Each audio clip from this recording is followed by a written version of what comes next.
Good morning, everyone. I'm going to call this meeting to order. I just want to welcome everybody to meeting number 14 of the Government Management Committee. For those in the room with us, there's a screen in the back corner, over in that corner. At the back of the room, it provides real-time updates concerning where we are in the agenda and what's coming up next. And you can follow the agenda debate on your computer, tablet, or smartphone at www.toronto.ca/council. Chair, on a point of personal privilege, as this is the first committee meeting after the break, I'd like to notice that our new councillor, Councillor Ford, is here, who has taken my title as the youngest councillor at City Hall. So welcome to our newest councillor here at City Hall.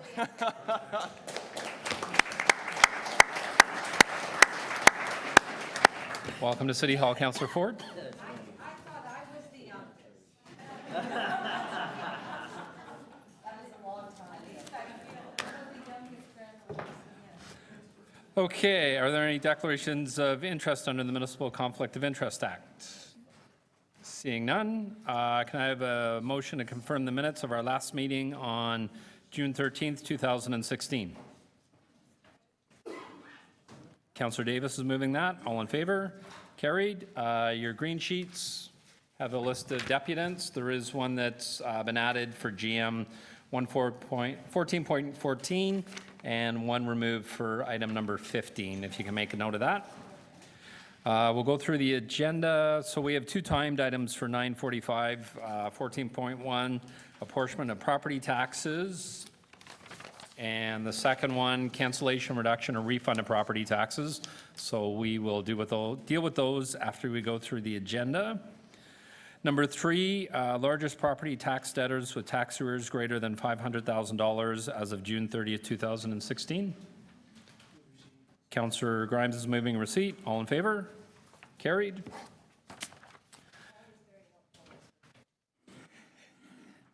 Number 4, options to address outstanding property tax issue and continuing eligibility for the ethnocultural property tax rebate for the Japanese Canadian Cultural Centre. Okay. Councillor Nunziata, you had Yes, Mr. Chairman, I've been asked by the councillor that consideration of the item be deferred until the October 11, 2016 Government Management Committee meeting. Okay, and that's Councillor Burnside's the ward councillor for that area. All in favor? Carried, so that's deferred to the next meeting. Number 5, contract extension for the provision of the P card program services. Councillor Grimes is moving that. All in favor? Carried. Number 6, 40 College Street fuel tank construction litigation against SNC Lavalin and Cannington Construction. There's a report from the solicitor. Councillor Grimes is moving the recommendations. All in favor? Carried. Number 7, transfer of 30 Dunelm Street to Build Toronto.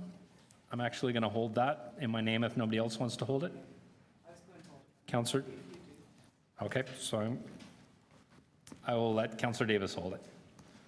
Councillor Davis holding number 7. Number 8, expropriation of additional lands at 228 to 230 Queen Street West for the reconstruction of the York Bay Yonge off-ramp from the FG Gardner Expressway. I have a motion that I'm going to move on behalf of Councillor Cressy. Sorry. Oh, sorry. My apologies. Councillor McConnell's moving the report on number 8. All in favor? Carried. Number 9, use of the province of Ontario vendor for record for the supply and delivery of office seating and related services.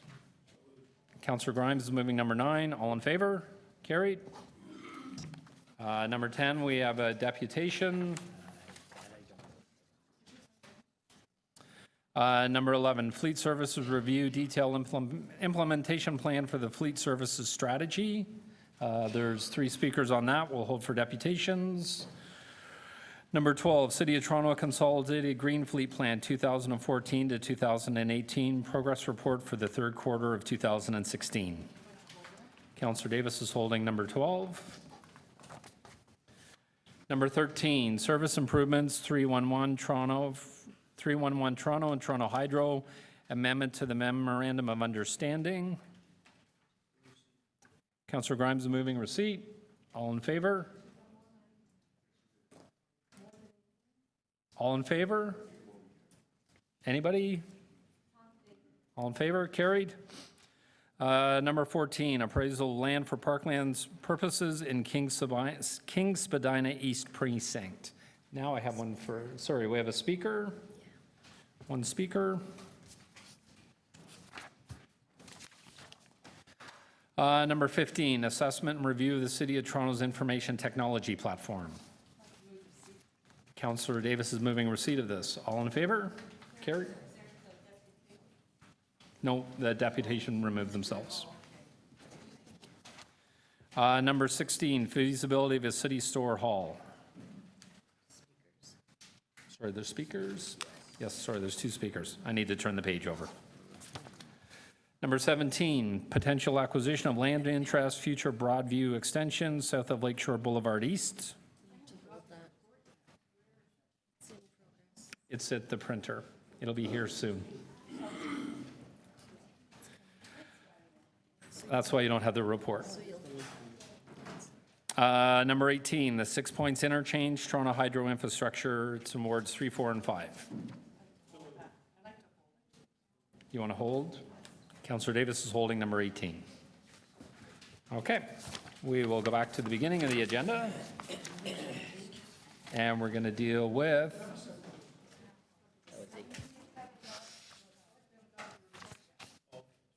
it'll be here in a moment. And so we're back to number 1. Yes, we are. Apportionment of property taxes, September 6, 2016. We have one speaker, Mr. Derek Moran.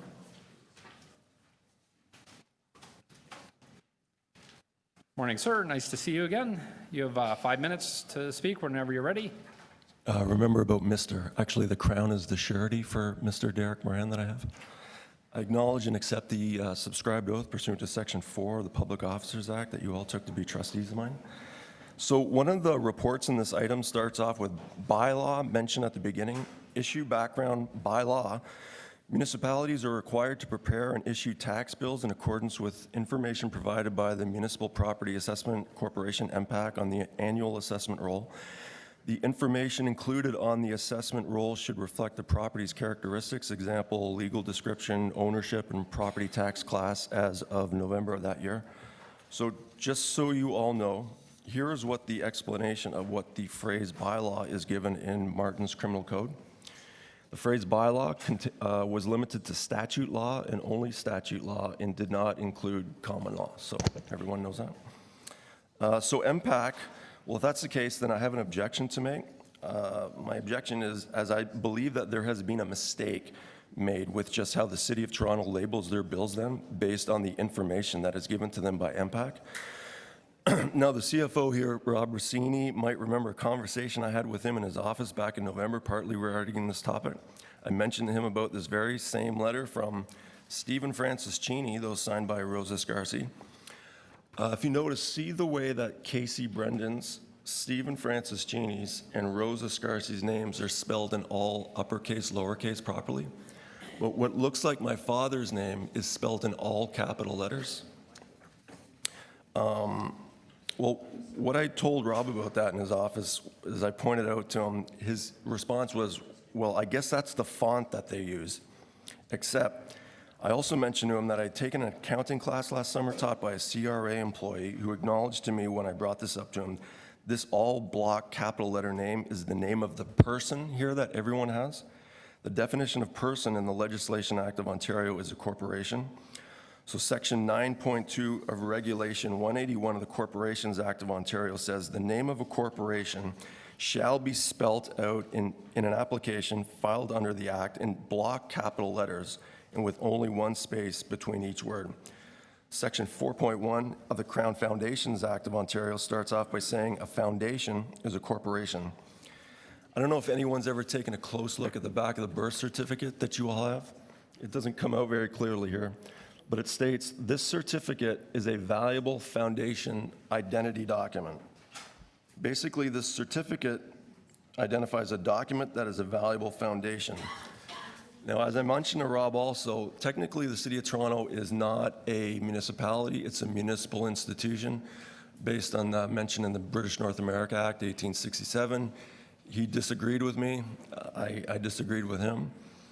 Section 3 of the Crown Foundations Act says the objects of a foundation are to solicit, receive, manage, and distribute money and other property to support the programs and activities of the institution or institutions for whose benefit it is established. Okay, so basically, that's why at Councillor Matlow's budget town hall meeting, Josie Levita, I don't see her here, admitted to me that this is a credit item, but that it's a credit item for the benefit of the City of Toronto. So what I'm saying here is that basically MPAC has just dropped the foundation part from off of everyone's name on this bill, if they're the ones providing you the information. What should say here is my father's name in all capital letters, and at the end of it, the foundation, because that's a foundation that was set up for us by the Crown. This foundation donates or gives back this credit item, the remittance, back to the institution, the municipal institution in this case, which is the City of Toronto. So like you guys can get paid for the services that you provide. But like how many people know this? And I spoke with Chief Saunders at the recent Barber From consultation, and I asked him, I pointed out to him, nobody's grade school teacher ever taught them to spell their names in all capital letters. And he said, you're right, we were taught to spell our name in cursive, but that's writing. Printing, like I pointed out, Casey Brendan's, Stephen Francis Gini's, Rosa Scarcy's, proper uppercase, lowercase.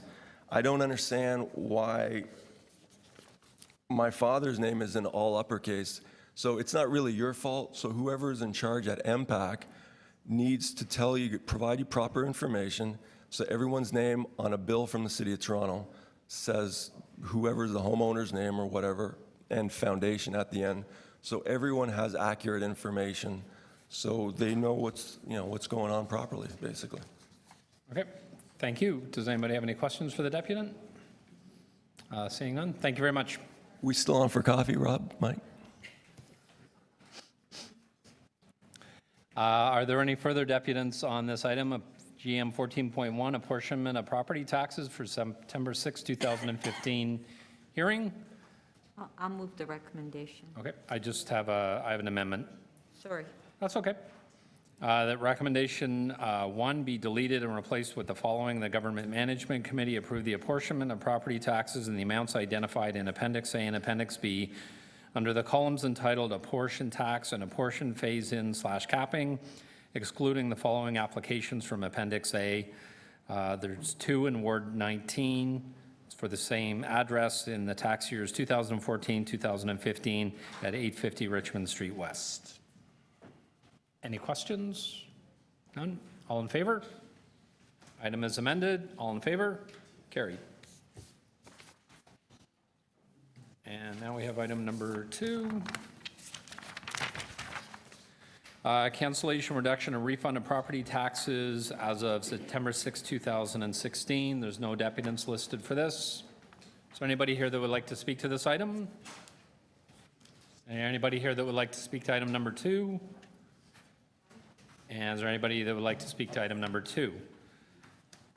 Okay, I have an amendment that recommendation 1 in the report be deleted and replaced with the following. The Government Management Committee approve the individual tax appeal applications made pursuant to Section 323 of the City of Toronto Act of 2006 as provided in the detailed hearing report marked as Appendix A, excluding the following applications. Appeal number 205001015 in Ward 27 at 920 Yonge Street, Unit C1.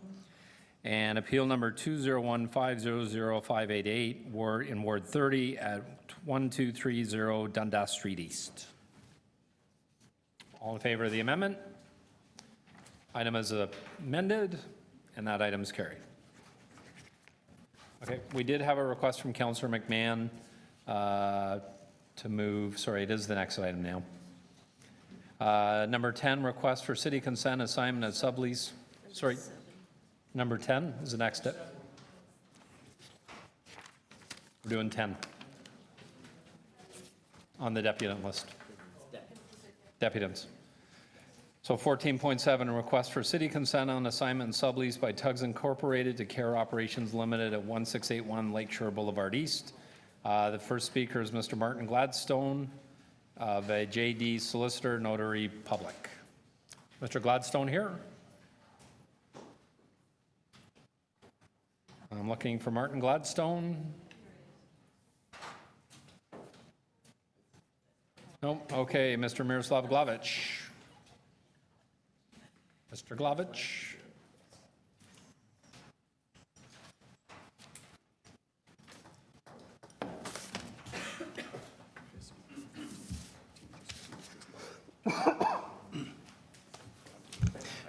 Thank you for pronouncing my last name right. I love it. I try to take care of my constituents. Thanks for coming today. Thank you. To summarize my deputation, no, you shouldn't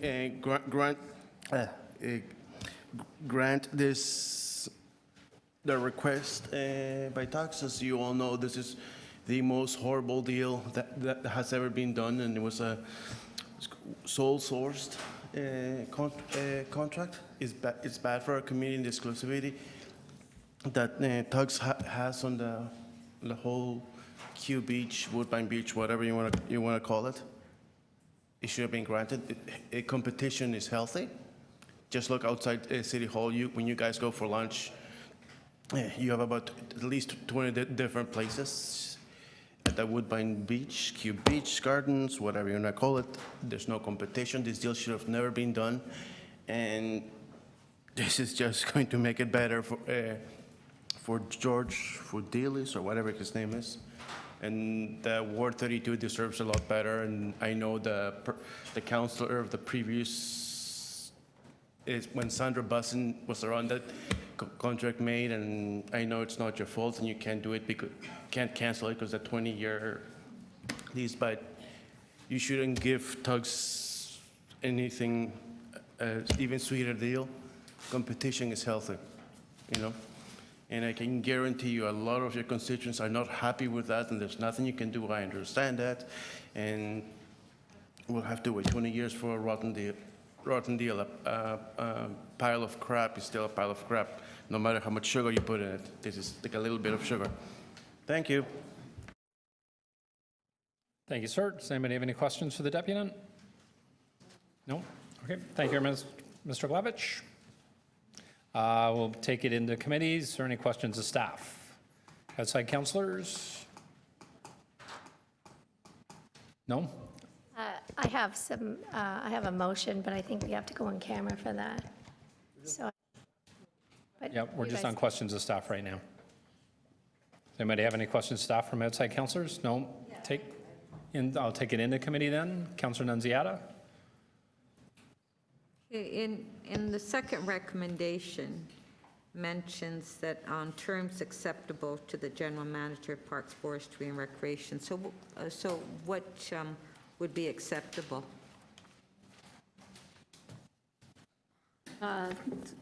Through you to the chair, the terms would be acceptable based on the legal requirements and would be in review with legal as well. So the terms, if it's allowed within the lease agreement that was originally approved by council, that would be the test that we would use around the terms. Okay, so have you been able to look at, review it? Have you reviewed any of it yet? So you know if We it's have acceptable or not? Through the chair, we are currently reviewing the terms as they've been presented to us. And through this report are recommending that the terms around the assignment of the lease are currently acceptable within the lease terms and conditions. And I ask our legal counsel to comment further.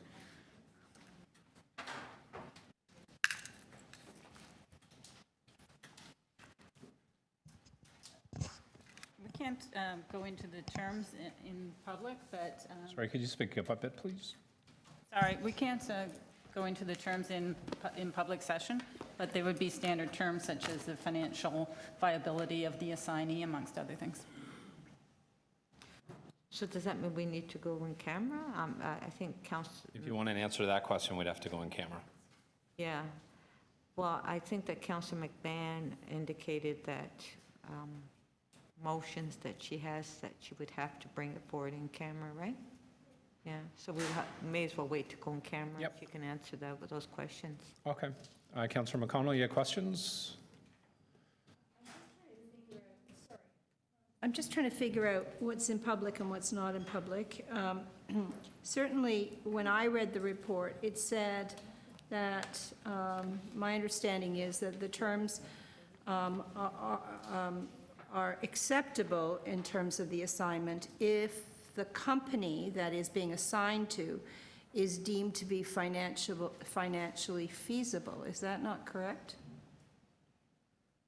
That's, through the chair, that's correct. Okay, so really, what is to be evaluated is the financial credibility or of Cara Foods. Is that the only thing that we can hang our hat on? Through the chair, that's correct. That would be part of the final negotiation around the terms. Okay, so from legal's perspective, that's correct as well. You can confirm that the only thing that can enable us to stop the assignment is if the company that it's being assigned to, Cara Foods, is not financially viable. Is that correct? Legal? That's correct. I thought you were asking about the wording in terms of the actual assignment agreement. If you're just asking about the reasons for approving or withholding consent, that is the essential factor. So back to legal, so are you telling me we cannot withhold our consent if the company that's being assigned, Cara Foods, is financially viable? Is that, so we're not able legally to do that, is that right? Council cannot unreasonably or arbitrarily withhold their consent, and the predominant factor in determining that is the financial viability of the assignee. And has the financial viability of this company been looked at? Yes, it has. And? We'd have to go in camera for that answer. Okay. So that's the item that has to be in camera, is it, as to their financial viability? I mean, I thought it was pretty clear here. You said that they were financially viable, and I'm not asking for their business records. I'm just asking, when you're evaluating it legally and through Parks, did you come up with the fact that they were financially viable? Legal doesn't undertake the financial evaluation. So I would comment through the chair that our review of this, and it's noted in the report in public, is that under the terms of the lease, there is not a question of the financial viability of Cara as an assignee of the lease. Right. And that has been our initial review of it, which is supportive of the recommendation going forward today, which is to assign the lease to Cara as per the terms and conditions of the original lease. Right, so back to legal. So the financial viability, I didn't ask whether you had, but do you agree that the only, that if we do not approve this, that we will have, oh no, I'll ask that in private, thank you. Okay. Councillor Davis, questions of staff? I just want to understand the legal arrangement here then. This is portion of the lease is being assigned. And is that the same as sort of subleasing? What?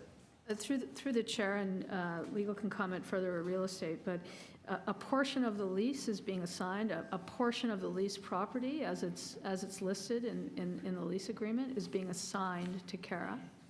Not sublet, the actual lease is being assigned to Cara, so that portion of the lease would then be between the city and Cara. All right, that's what I wanted to understand, that relationship. And does that obligate them in any way for any further capital investments? That's one. And two, did Tugs meet all of the other obligations under this contract, including the capital investment? Through the chair, Tugs has met all of their capital investment requirements as per the terms of the lease. Okay. And all of those have been met prior to the assignment of this lease. Now, this report also says that under this agreement and council's initial approval, you were delegated authority to actually negotiate assignments of lease. So you could have, Joe. Chief Corporate Officer was. In terms of haven't finished bringing my- it back to committee? I haven't finished my question. Oh, I'm sorry. My question was, yes, it was the CCO who had delegated authority. You would have had authority to go ahead and grant this because it met all of the terms. Is that correct?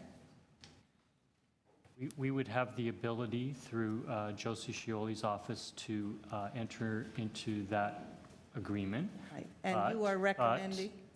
The CCO can ask that the decision come back to committee when it's considered to be contentious or of Special interest, special is interest what to you the say. city.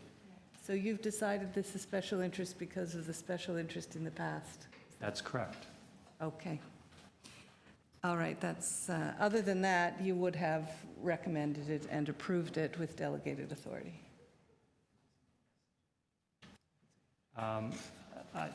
We'd have to go in camera to answer that part of the question. Oh, it met all the terms that it was obligated to meet? I think we Yes. should go in camera to answer that question. Oh, okay. Thanks. Sorry, Councillor McMahon. Sorry, with your indulgence, I was just thinking of something. So we're here today because we're debating whether this portion of the lease should be assigned. So there has not been permission given. It has not been assigned as of yet. But can you tell me why or how the new business can be operating and has been operating since July 1st? Through the chair, currently the business is operating as a third party of Tugs, Inc., which is allowed under the lease agreement.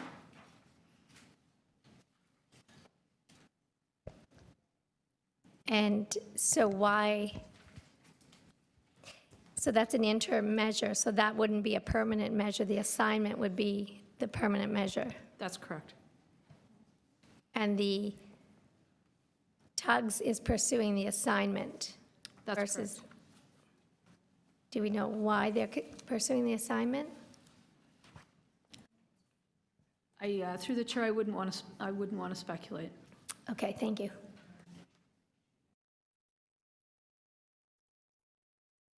Sorry, too many buttons in front of my microphone. So I think, Councillor Grimes, did you have any questions of staff? No? Okay. We have a motion from Councillor McMahon that we need to move in camera, I understand from the clerks. Does anybody want to speak to this before we go in camera? No? Yeah, so we have to do that in camera. Okay, so Council, do you want to go on camera now, or do you want to wait till the end of the meeting? It's up to you.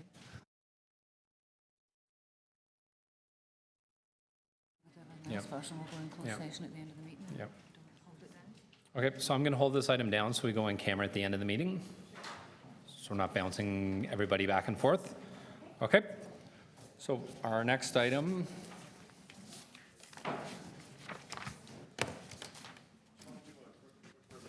Sure.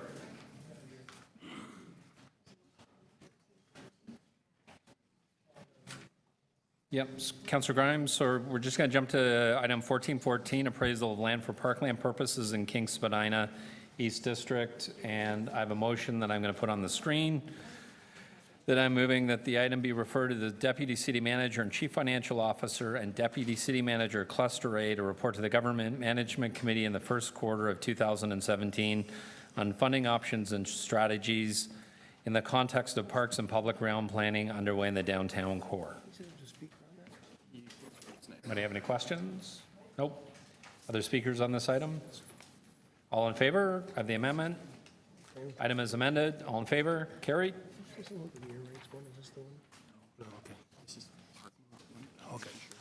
Okay, sorry, are there any other quick items?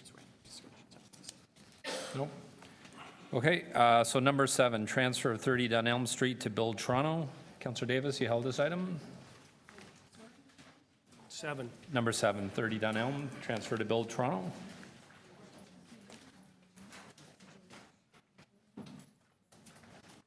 And you just got a package from clerk's supplementary material. It's item number 17. Yes.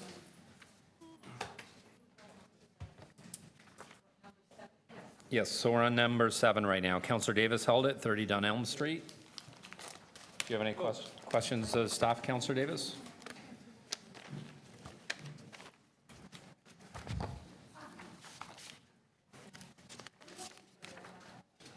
Councillor Davis?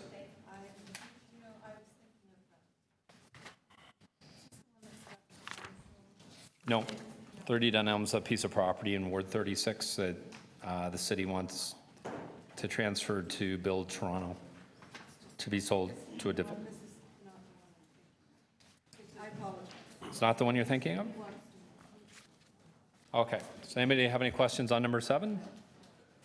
No? Okay. I have a couple of questions on number 7 then. So I'm just trying to understand, I understand the intent of this is to transfer a piece of surplus property from the City of Toronto to Build Toronto that will eventually go to a developer, or hope that it will go to a developer. At Scarborough Community Council tomorrow, there's an item on this that a parcel of 3 properties, including this one. So they wanted to, there's an applicant that wants to put up an 11 and 9 4-story buildings and townhouses, and there's no mention of that report in here anywhere. And I'm just trying to, first of all, understand the disconnection. Right, so I've been working with Build Toronto in the spring. Build Toronto has already had conversations with the developer. So what ended up happening, I, as the Director of Real Estate, gave permission for an application to be made on behalf of the city. So these 2 things are happening in parallel, the transfer to Build Toronto and then this application coming forward. So Build is working directly with the developer at this point in time. Okay, but there's no mention of that in here No, anywhere. that's correct. Can that be done in the future? Yes, I can, so I Okay. apologize for that. And then I also had a question for parks.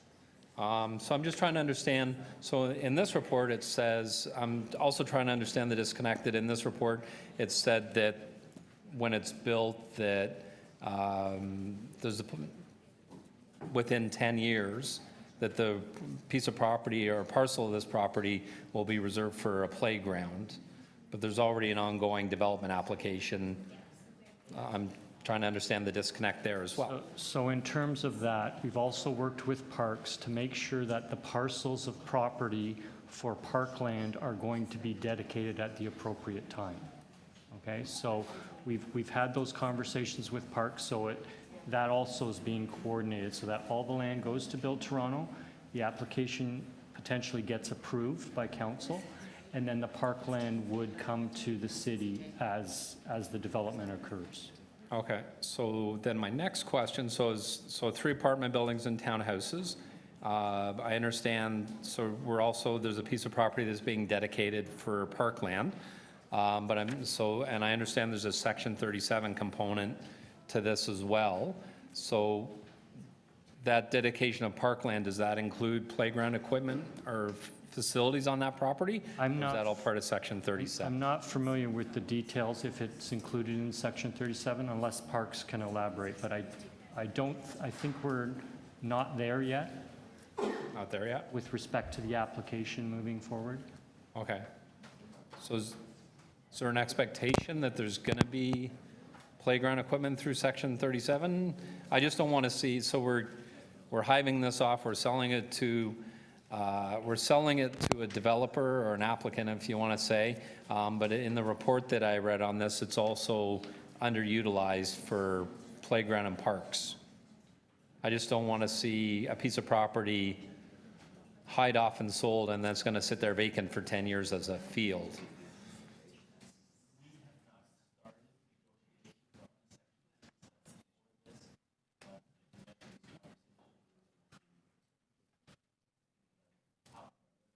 All right.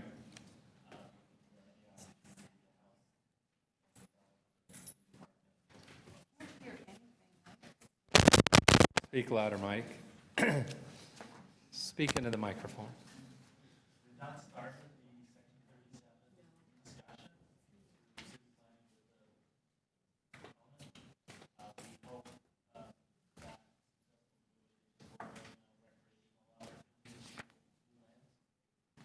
Okay, so in this report, there's a mention that if nothing's done within 10 years, that it'll revert back to the city. That piece of parkland, that parcel, is 10 years a standard period of time when you know that there's an applicant that's going to buy it?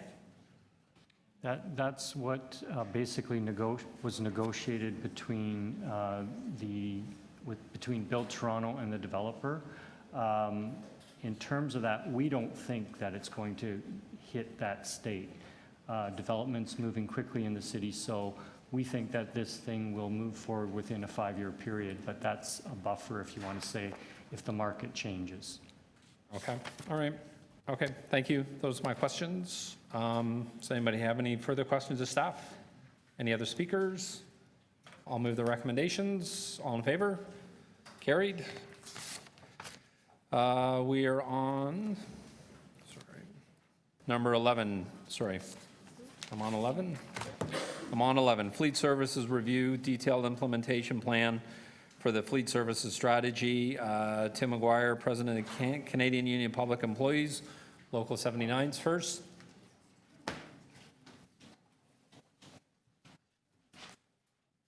Morning, Mr. McGuire. How are you doing today? Good morning. How are you? Good. You've got 5 minutes whenever you're ready. Okay, thank you. I'm here to speak on the proposed options in terms of contracting out that are before the committee. And I'm essentially going to make 4 points. The first point is that we're all affected by preventative maintenance. Our members that deliver public services to Toronto communities are affected by preventative maintenance, and the public who receive those services, who value and depend on those services, rely on preventative maintenance of the city's vehicles. Second is that it's currently the official policy of City of Toronto Council that there will be a job quality assessment tool created, essentially to look at what good jobs look like. What are the components of a good job as the city looks at whether it's going to sometimes contract out work to ensure that it doesn't inadvertently turn good jobs into bad jobs, making poverty and income inequality worse in Toronto communities. As the city looks at its issues in terms of potentially contracting out, to leave that work undone, I think is a mistake. To move forward on contracting out initiatives without filling in that piece, that job isn't done yet, looking at what the quality job assessment tool looks like as the city reviews contracting it. Here at City Hall and elsewhere, we can debate issues of contracting out, and we necessarily take positions in defense of public services, and others will take positions that sometimes it saves money or for whatever reason of contracting out, but we shouldn't be really having those debates without filling in this hole to make sure that the job quality assessment tool is done first. Third point is that there have been issues with contracting out of another area of fleet services, and that's the parts provision. Fleet Services had considerable problems with the previous contracting out, especially parts and inventory management, which is contracted out to Napa Auto Parts. The external review completed by Mercury Associates, as well as past reports from the Auditor General, have pointed to major problems with that contract. In fact, the division itself has noted that operational savings gained by contracting out in this area have been offset by delayed turnaround times. That costs money and interferes with the ability of the city to deliver services to Toronto's communities. So the city ought to look at these issues as it's deciding whether to contract in another area concerning preventative maintenance. To rush in without looking at these issues would appear to be ideological, and I don't think that's the direction that we want to be going in. Further subpoint of this, in terms of the issues with this contracting out, a Toronto Star article in October of 2014, an investigation by the Star showed that there were serious problems with parts used by Napa and their impact on street sweepers and airborne particulates.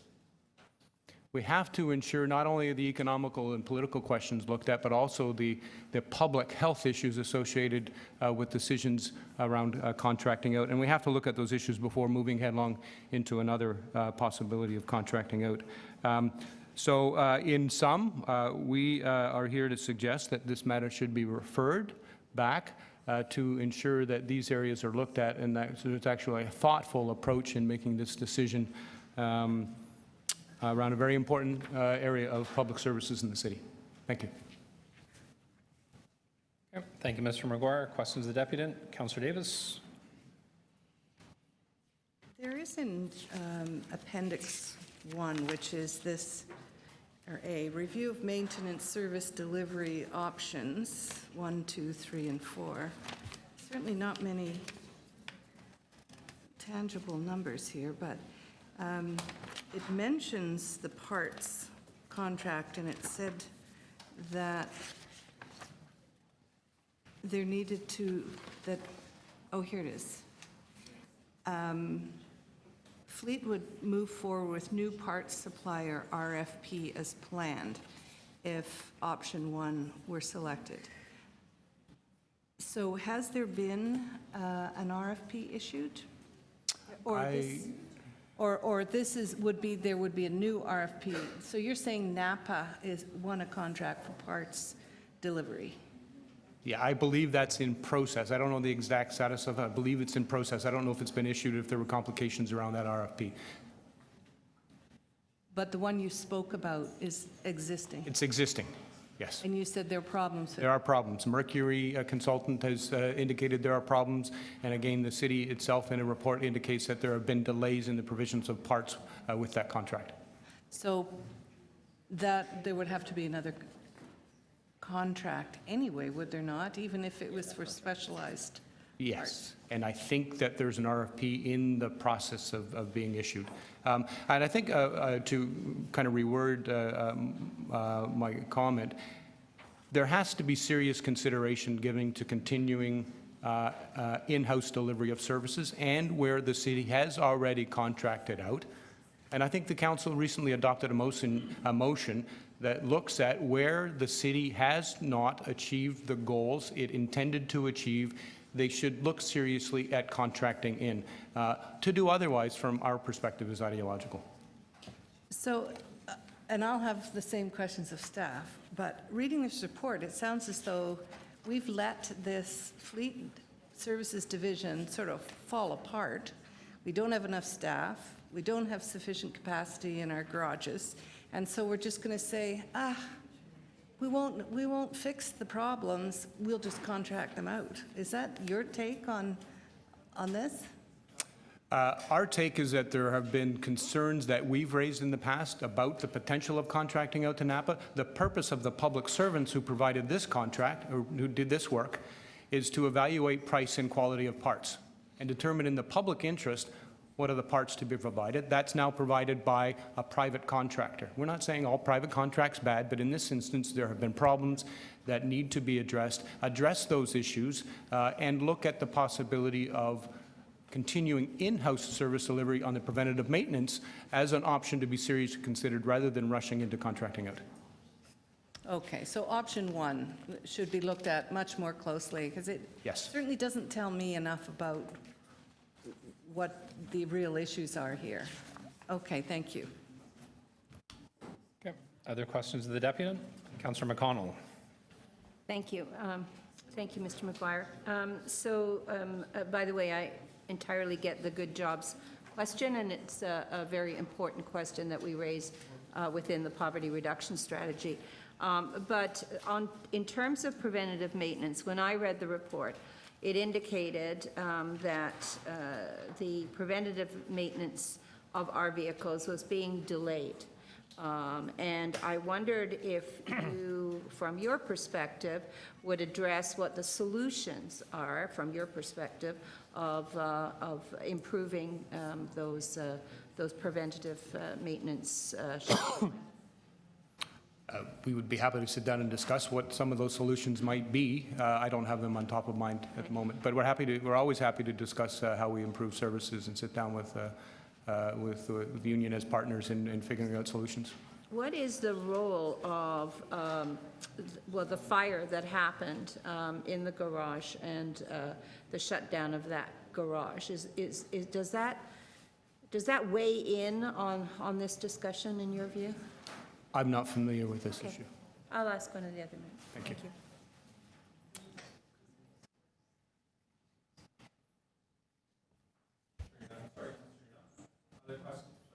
Other questions of the deputant? Councillor McCon, or sorry, Councillor Nunziata. Yeah, My apologies. Question, you mentioned when you started your deputation is for us not to rush it, right? Correct. But as you're aware, we've been working on this for 3 years. It's been at this committee a few times, and there's been direction from committee and council, so it's not rushing. We've been discussing it, and staff have been working on it for 3 years, correct? It's being looked at, but if there are problems that aren't being addressed and given due consideration, then I think that's rushing it. Okay, thank you. Any other questions of the deputant? No? Okay, thank you, Mr. McGuire. Thank you for your time. Next, we have Matt Figliano.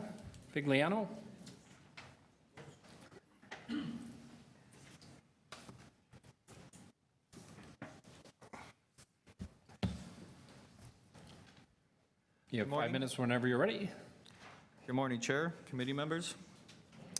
My name is Matt Figliano. I am the Vice President of CUPE Local 416.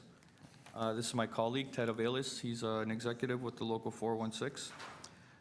We represent the working men and women that help the city provide critical services to the residents of Toronto.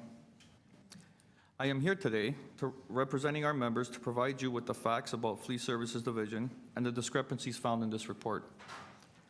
This report recommends elimination of number of skilled workers within the Fleet Services Division under the guise of cost cutting.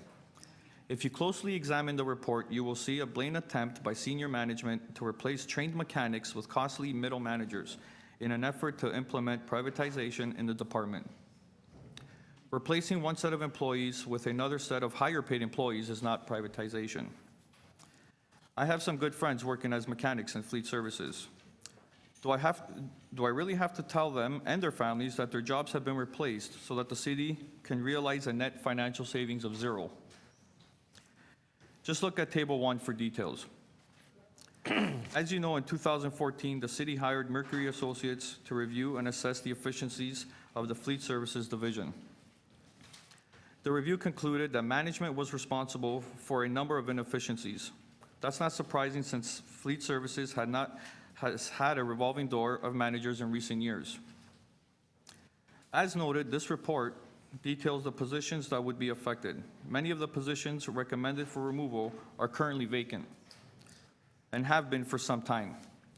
This gapping measure used by the city is partly responsible for the inefficiencies highlighted in this report. Workload has steadily increased because staff positions have not been filled. To now blame the inefficiencies on the workers is unfair. It appears that this program represents a methodical and calculated attempt by management to degrade Fleet Services and its workers, setting the stage for contracting out. The Mercury presentation in September 2015 did not recommend contracting out in the division in order to achieve efficiencies. Rather, the recommendation to consider privatization was a motion from Government Management Committee, not by the consultant. As a result, management has developed a report that attempts to justify the replacement of skilled mechanic positions with more management positions, some of them more costly than counselors. The Fleet Services Division is a vital component of the city operations. As described on the City of Toronto website, Fleet Services provides responsive and efficient fleet management services to city divisions, agencies, and corporations that maximize safety. The extreme gapping measures that the city has instituted is compromising the safety of city employees and the public. In conclusion, I ask that this committee and council to consider fully implementing the Fleet Services strategy within the current model. I thank you for your time and consideration. Thank you. Any questions of the deputant? Councillor McConnell? Thank you. So the first question, I think you addressed, which is, this isn't about any reduction in the number of people. It's simply transferring from the frontline maintenance mechanic to positions in Table 1 of fuel maintenance, logistics, management of contracts, so on and so on. There is no component that reduces the numbers. Is that correct? Correct. And in fact, I believe that there's also not much reduction in the amount as well, other than obviously what we can scrap from not using our old garages. Is that right? Absolutely. Can you explain what happened in the fire in one of the garages? Hi, Paula. Good. Do we know? We believe that one of our garages at Ellesmere Road was under fire, and that's caused some disruption to the city. Yes. We've also been working on them with that to give them relief on that. Right. They've come with I can't remember what the number was, of something we're going to come until those bays were fixed. So we're able to come in one of the meetings that we had with them on that issue. The issue of the fire has nothing to do with this. This was started from before the fire. Yes, I understand that, but bays have been taken out, which would account for some of the preventative maintenance delays. Is that right? Correct. Okay. Finally, I'd like some clarification. My understanding of the preventative maintenance is that licensed mechanics will be and are required to do this work. Is that correct? Correct. So whether they wear a City of Toronto hat or some other hat, we are going to have to pay for licensed mechanics to do this work. Is that right? Absolutely. So in that sense, we're just taking somebody else's licensed mechanics over our licensed mechanics. In terms of the delays, I think you began to address what some of the reasons for that were. My understanding is, and you can confirm this, that our mechanics don't do things slower than private sector mechanics. Is that correct? So the issue around that is in what was presented in the report was they never stated that they count the downtime from our staff. The downtime is included with the downtime when they send the vehicles out. So when they're contracted out and they come back in, they include that in our downtime. That's not our downtime, that's the contractor's downtime. But they've included in that with us. So, Matt, I need that to be explained again, because I didn't quite understand that, the downtime piece. So they're claiming that it's a 14-day downtime for Yes. turnaround to get a vehicle back on the road. Right, so we bring it in, So they bring it in. If our mechanics have to take it out to a contractor and it takes 8 days, yes, right? Those 8 days are included in those 14. So it looks like it's the City of Toronto 14, but it's the contractor that had it for 8. And then I our see. members have to inspect it to make sure it's safe to be on road. I see. So it isn't our guys that are Right, taking their time and correct. painting their fingernails while they're doing their Correct. garage work. Is that right? Absolutely. It's just the system of how it works. That's Okay. right. And in your view, is there, as I'll ask you the same question as I asked him, is there a way to resolve this without contracting out? This delay? Of course, to fill the vacant positions. Fill the vacant position. Right. Thank you. Thank you. Okay, other questions of the deputants? Councillor Davis?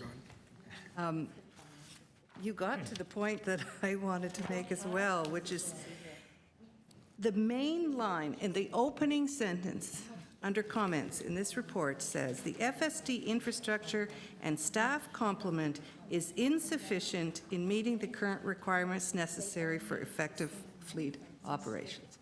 If we were to invest in our infrastructure and staff complement, and we implement changes to improve productivity, and we have better parts acquisition agreements and so on. Do you think that we could improve to the point that we would still have an effective in-house service? Without question. Absolutely. What do you think has been at the root of the problems? Mismanagement, the turnaround of managers, like we haven't had any steady management teams in fleet. Every year, one leaves, one comes, one leaves, one comes. And it's been like that for a good 7, 8 years.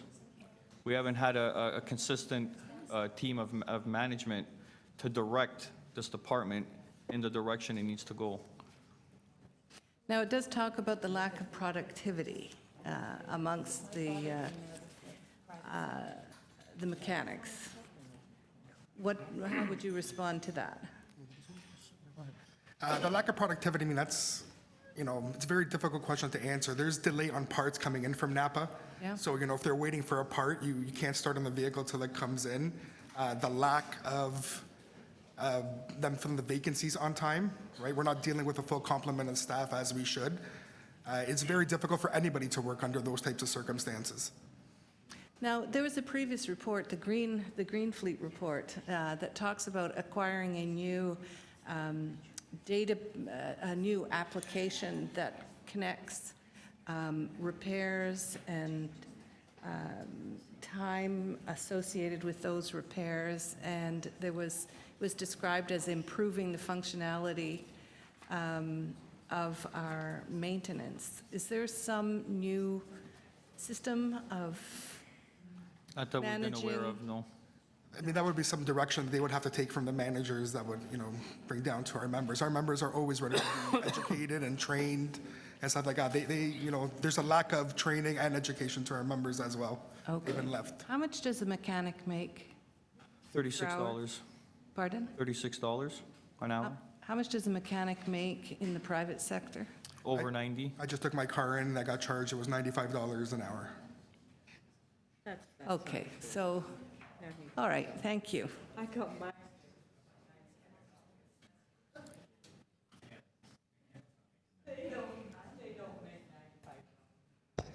Any other questions for the deputant? Nope. Okay. Thank you, gentlemen. The last deputant, Mohammed Hashim, Senior Organizer, Toronto and York Region Labour Council.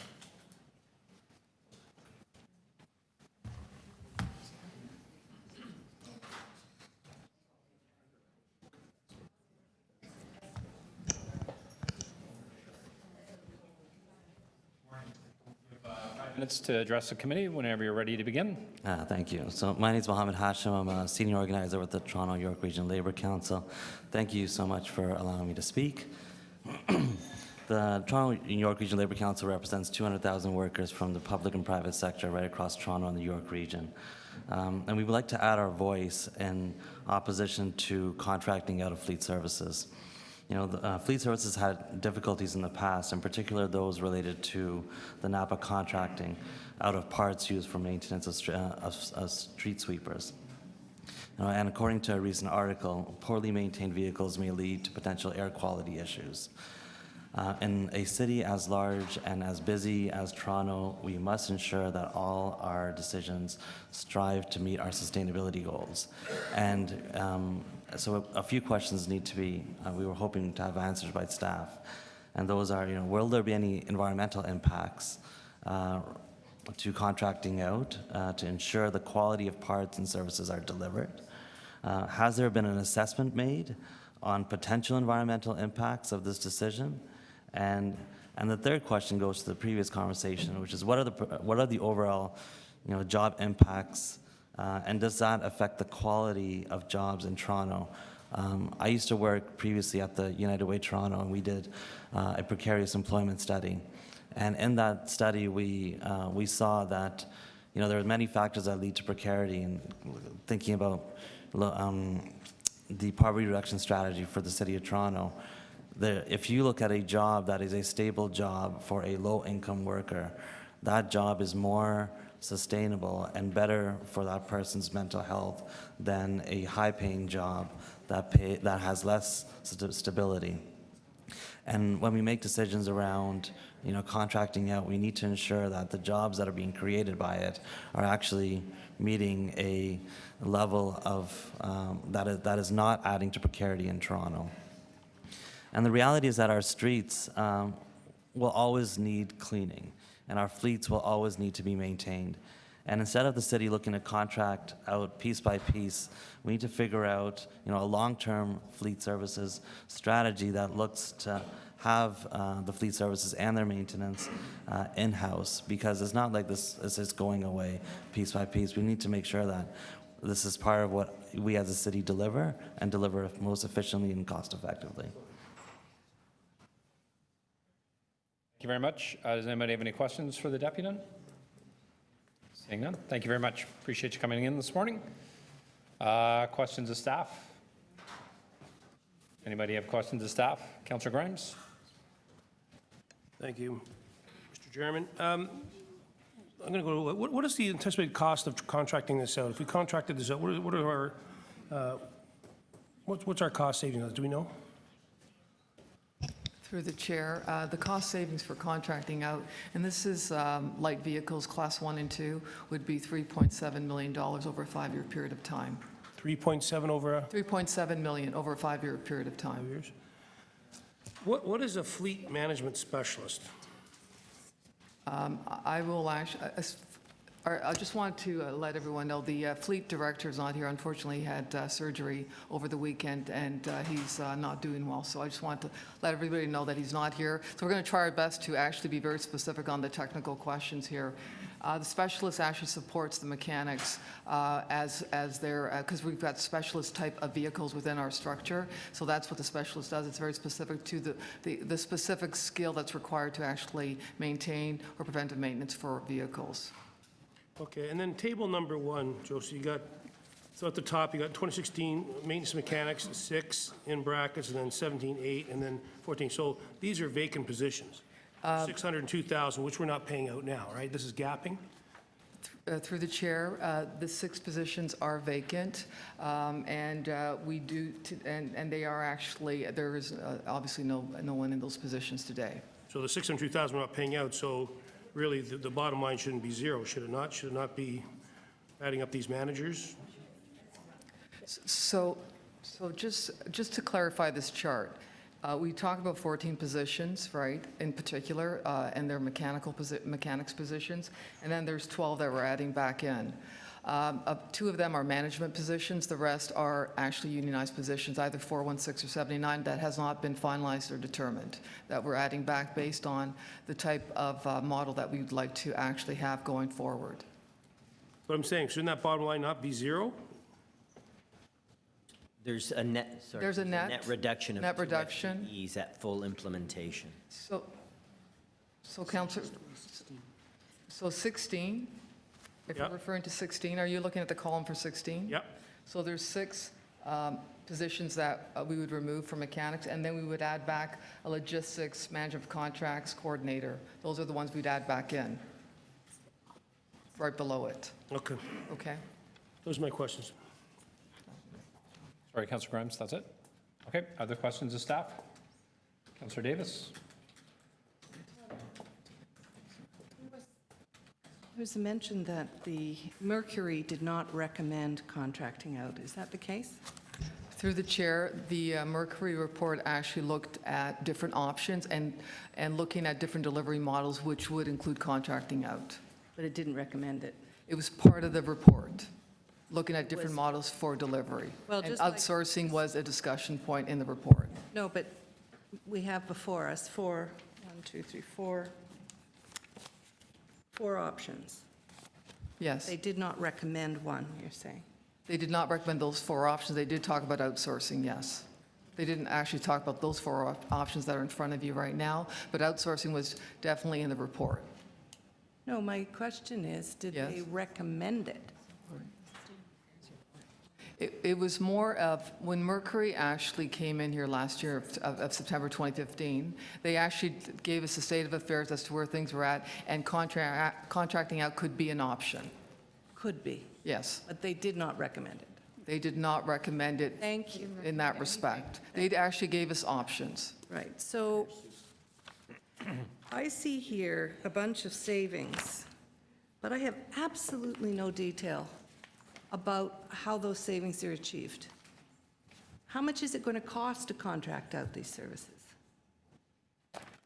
Based on what? How much per hour? How much per whatever? At what standard? At what turnaround time? At, you know, does it include parts? Like, I don't see any detail here that tells me where these numbers came from. In the report, through the chair, in the report, it does stipulate for each of the options, option 1, 2, 3, and 4, the actual investment and the actual savings. So it does actually stipulate that. Where is that? That's not. In Appendix 1, if you look at page 5, it talks about the one-time upfront costs. It talks about the potential savings over the 5-year period of time. So if you look at option 3, which is the one that we have recommended, it says no upfront capital investment, and it talks about a $3.7 million savings over a 5-year period of time. And if you would like more detail. But what I'm asking, so there's one box here, and these are net numbers. So I don't see, here's the cost of this service contracted out, here's the cost of this service in-house, here are the standards, here are the people, here's what the service looks like out there, and this is what it would look like in-house. And the costs associated with getting our garages up to standard, and the costs associated with filling the vacancies and actually putting together a real option that could compare apples to apples. So I'm going to ask our business management director to answer your question right now, Councillor. So the way this report, our financials were designed, we're in a situation right now where we're not meeting the service levels of the divisions. We're not meeting our preventative maintenance targets.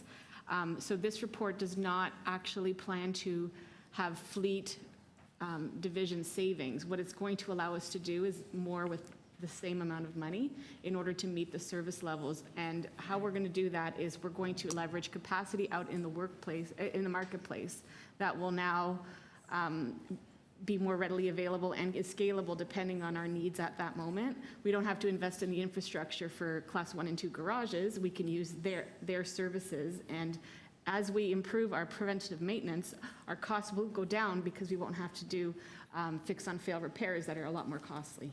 So where is all that information? It should be in here. We've monetized it in terms of fleet size optimizations. If our downtime is reduced, we don't need as large of a fleet. We don't need spares. Another is you don't need as much overtime for staff because their vehicles are ready and available for work. So that's how we've monetized the 3.7. Additional savings above and beyond that may happen over time, but that's not how we've done this report. But that's not here. No, It's through the chair. It's actually included in the financials in Table 2, as well as in the back. We have the detailed financials on option 3. We do have seen the Excel spreadsheets that replicate that for the other 4 options, or other 3 options. So we could supply that to you, Councillor, if you would like. I just don't see option 1 developed either. So option 1, which is improving in-house delivery to achieve the standards we want. Your report says the reason we haven't been doing that, achieving the standards, efficiency, turnaround times, et cetera, of preventative maintenance is because of staff complement is insufficient and the FSD infrastructure is insufficient. So is it not the case, if we were to have sufficient infrastructure and sufficient staff, we could achieve the standards that we want in delivering this service in-house? Through the chair, That would be correct, but it would be $22 million of investment that we would have to find. We'd also have to go find land. There's 30 to 40 bays that we would need to go find. We'd also have to go find the type of, it's a niche environment, so we'd have to actually go through that also. And it would require quite a bit of investment up front. And so we're suggesting at this point in time, in order to be able to meet service delivery requirements, which we're getting a lot of pressure from, and rightfully so from our client base, that this would be the best option at this point in time. And we'd also But it have to could be actually done hire another if- 20 mechanics. So those details are Right, not here Councillor, either. you're over your time. Correct? Those details? Okay. Okay. Other questions of staff? Councillor Nunziata? Just a couple of questions. Okay, first of all, on page 3, you were directed to, by this committee in September 2015 to come back and to consider outsourcing as part of the detailed implementation plan. Through the chair, that is, We directed you to do that. through the chair, that is correct, to look at options, yes. Right, right. And you're back here with the plan. We're here to do two things. One is to actually demonstrate what we've done since the last time we saw you and come back with further options. Right, okay, so I just want to ask the question, it was asked to the deputant, which, as far as salary, so what is the salary for mechanic in the private sector?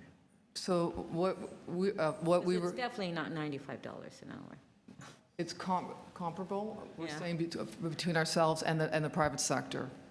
It's comparable. And what's the average? Well, the $95 would be their door rate, Yes. So it that includes includes all their overhead? administration Right, overhead. right, so it's not, similar to ours. it's, yeah, It's very similar, Counselor, to our rate, yeah, okay? Yeah. That we would charge at $84 to $95. yeah, okay, thank you. That's not what they make an hour.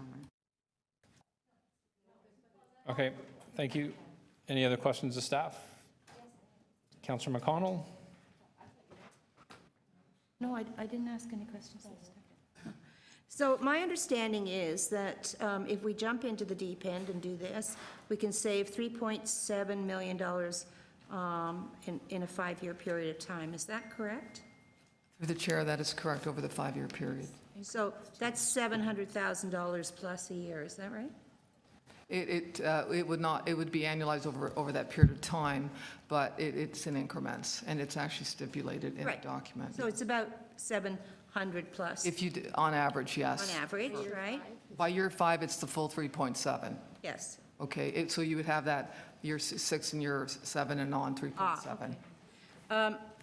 When I look at this chart, chart 1, Correct. I see that one of the ways that this division has been dealing, and much to, I'm sure, Councillor Shiner's chagrin, because he's always the one who goes most at, as do I, the gapping. So you've gapped the maintenance mechanics of 6 positions this year, is that right? This is actually attrition, so we actually haven't had these gapped. There's a couple that have been gapped longer periods, but in general, this is ebbs and flows. So we actually have 6 positions vacant at this time. Normally, we would have hired them, but pending this report, we have waited. It's only been a few months.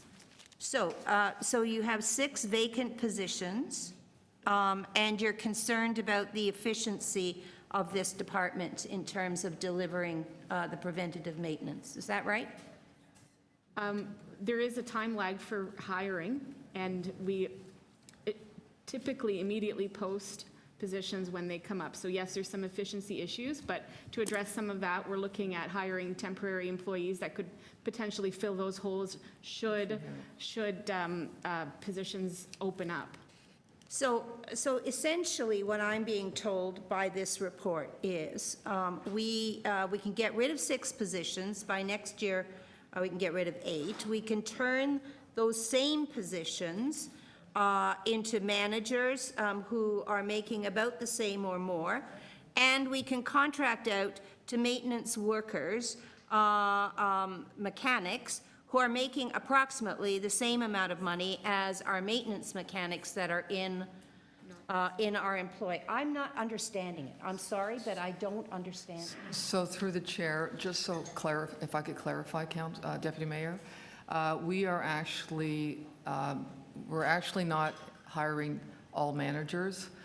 2 of the 12 are managers. The rest are unionized employees. We're going to be working through that, whether it's 79 or 416. So I just wanted to clarify that. Sure, okay. Our focus is on preventive maintenance and basically getting, right now, our preventive maintenance, we should be at about 60/40, 60% preventive maintenance. Right. We're at about 20/80 right now.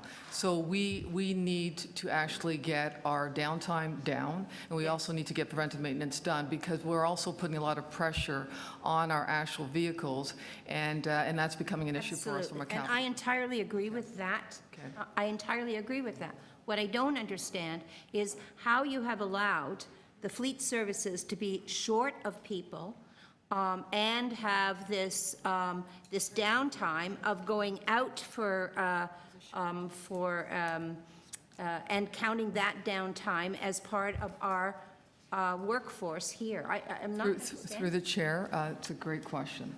So the important part here is this particular business is a very niche environment, so trying to find the right individuals for the roles are really critical. So we have been, in some areas, outside of mechanics, we've been at about 6 months to a year looking for specific types of individuals. On the mechanical basis, we're competing with everyone else too. So that is an issue for us. The reason why we held back at this point in time from a temporary perspective is because we're coming back with this report, and that's why you see the 6, but we don't have vacant positions for mechanics on a regular basis. Okay, And we also, just so we're clear, we're also bringing apprenticeships. We actually have 5 apprenticeships within the structure, too. yes, and I was going to ask about apprenticeships and how many, within the whole structure, we have 5 apprentices. So how many mechanics do we employ? Total? In total, the operational group, and I'm just going to say it's about 130. I'll get you the number on the actual mechanics. Yes, that's fine. Okay. So we have 130, and we have, That's from the operational side, sorry.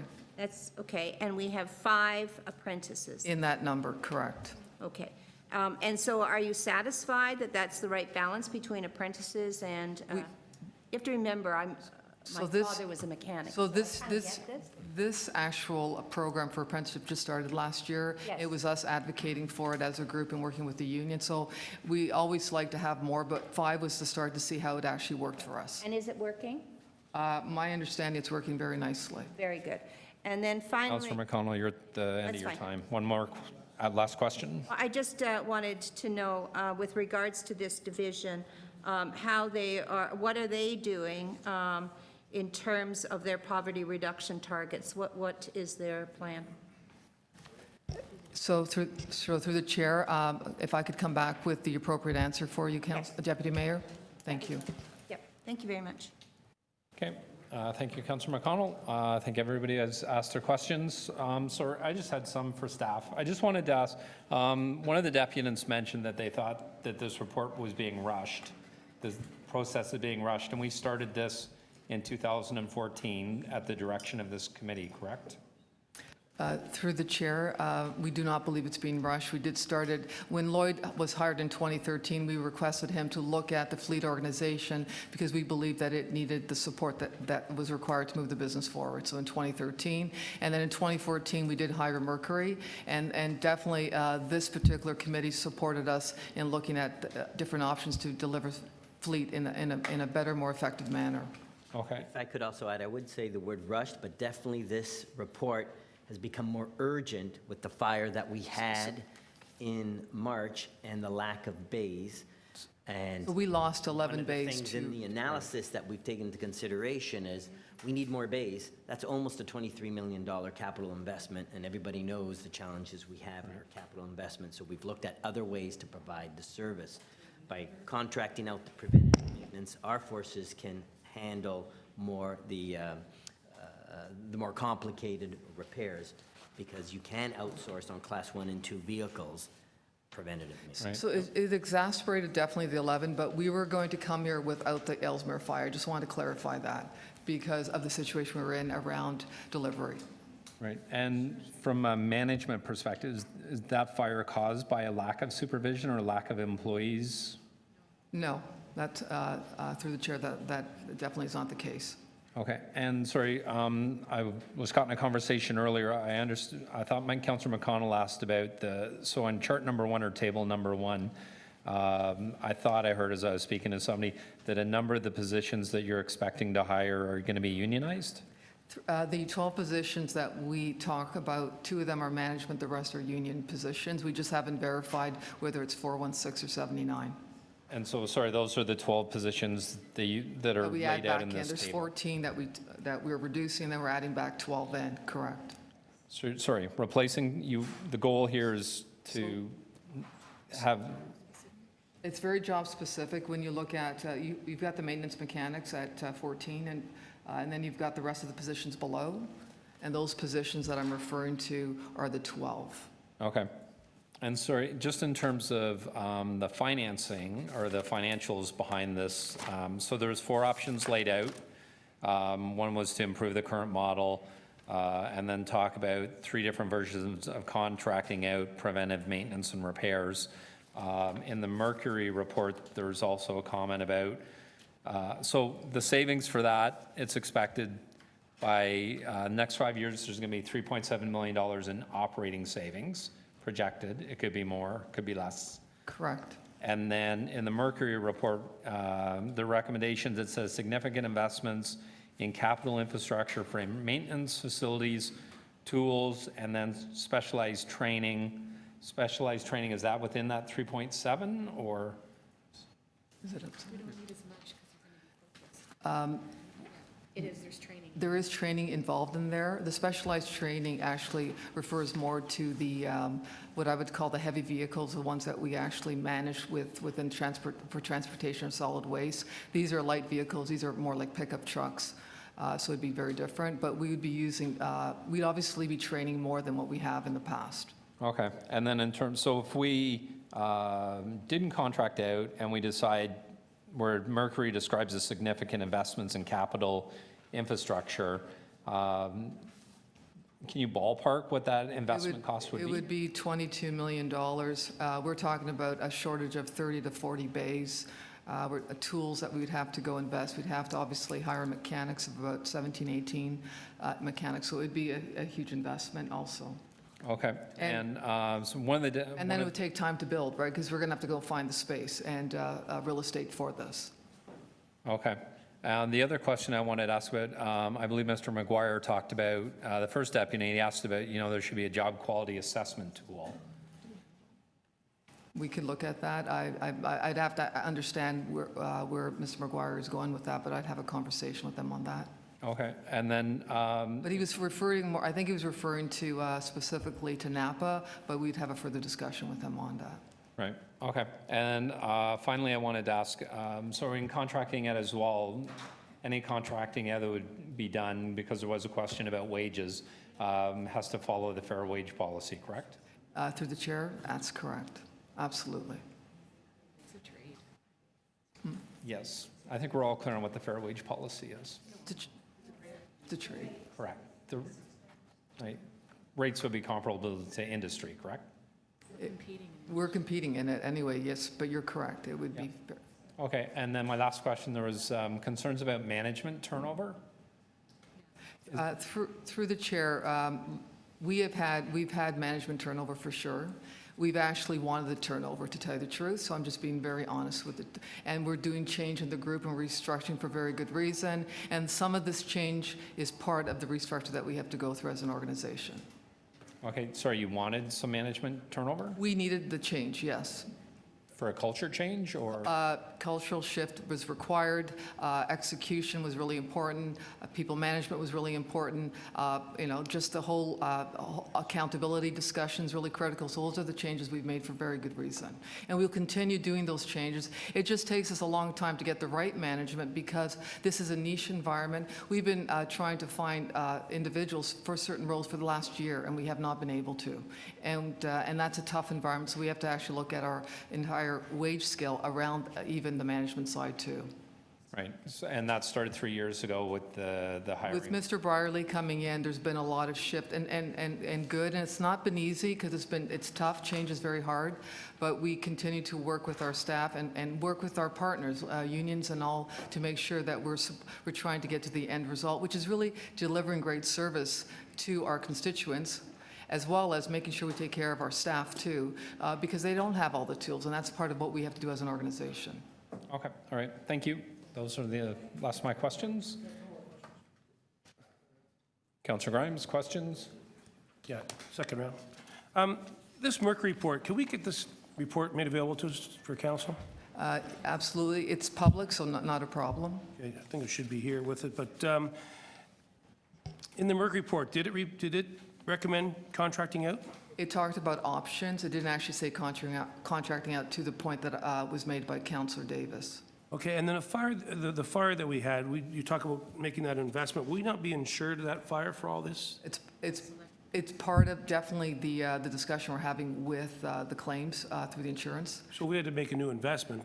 We have to make it, but even the structure of our base today with the type of vehicles that we have, these heavy-duty vehicles, whether it's for solid waste or not, they're different in size, and we actually have to relook at the way our structures are anyway. So this is part of the discussion we're having with the team and the insurance organization. So we haven't been paid out a claim yet? We have not, it's still under a lot of work in progress right now. Still reviewing that, and just to remind council, we do self-insure up to the first $5 million. Right. Thank you. Okay, sorry, done, Councillor Grimes? Councillor Davis, I saw your hand. I just wanted to get at this question of the operating costs. So if the rates are the same, of the actual maintenance mechanics, there's going to be overhead costs for the garage added on top. What would normally be added on top then as a shop rate? Between 30, so you're saying between $36 an hour for the mechanic and then it's $90 in total for the shop rate. So it's the difference. So I think on average, a mechanic will make about $47 an hour, including benefits. And then there's infrastructure, overhead management at those shops as well. Right. So they're going to charge us over and above significantly.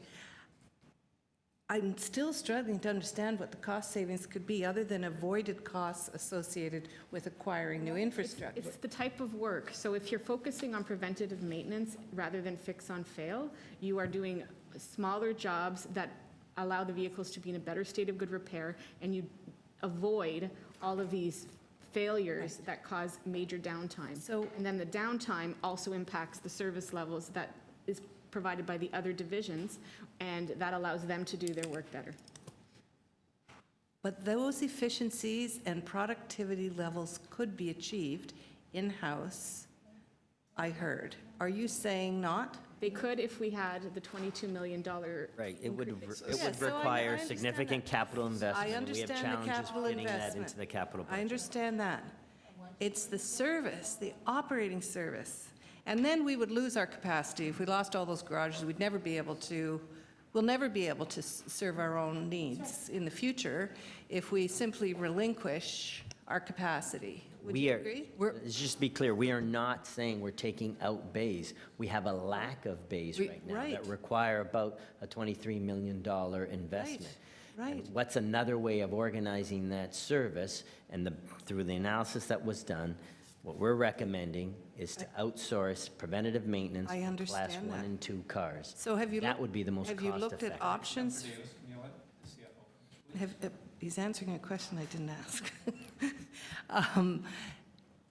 Did you look at other options around getting bays, renting, any other, if we looked, you know what? Through the chair, yes, we have.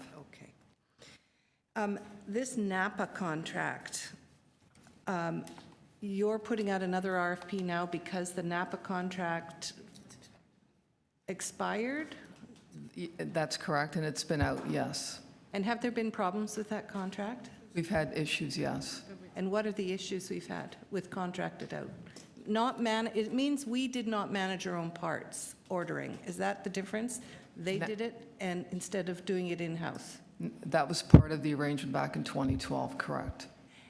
And why are we contracting out again the parts management if the first one failed? Well, I would say that based on our learnings from the first situation, a lot of us would actually say that there's a lot more criteria that we put around the RFP and the requirements that we have as part of trying to manage the contract and also get the requirements necessary to deliver to our end users. Isn't it the case that we were obligated to use certain parts, their parts, and that those parts were not necessarily cheaper or as accessible? Was that an issue? Where available, we used Napa parts, and where they were not available, we used outside parts that were provided to us through Napa. Mm-hmm. But there were definitely issues around the managed. We've put in Contracted some out. rigor around contract management in the past year, and we've improved the fill rates for recent orders. Do you have KPIs? Yes, we do. All right, thank you. Okay, thank you. Speakers on this item? No speakers? Councillor Davis? I would like to refer this report to the CCO and request to further develop option 1, including more detailed costing and implementation information, report back to the Government Management Committee at some time in the future.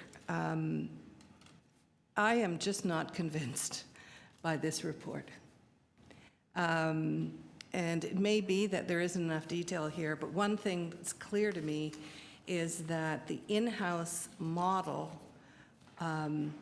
could definitely be an option that we pursue, and I believe we should pursue, at least looking at in a more detailed way. If the costs are the same, essentially, in providing the service, and the difference is the capital costs associated with bays and garages, then I'd like to see that. I want to understand that better, because I'm very worried over two things. It'll go out to some big RFP, and Canadian Tire or some big corporation will get, a contract, and we will not have the same kind of control over our servicing of our own vehicles. And I think having control over servicing our own vehicles is extremely important. And if we lose the capacity by letting our bays go or not building the capacity we need, then we will never have the capacity. And once you are locked into a contracted out service, you are stuck. And I don't want us to be stuck for the future, relying on outside contractors for all of our regular vehicles. And 2, we do have a social procurement policy, and we do have a commitment in this corporation to good jobs. And I think good jobs also means well-paid jobs with benefits and pensions, and also means working in an environment that is devoted to public service. That is our main objective. It's not a bottom line profit margin. It is public service. And if we need to put in place different policies around our workers, if we want to ensure health and safety and safe workplaces, we have control and oversight there as well. So these are important working conditions that I think we can maintain with an in-house service. And I would like to see us look at that option in greater detail and have us really have the opportunity to have a debate on that in the future. Thanks.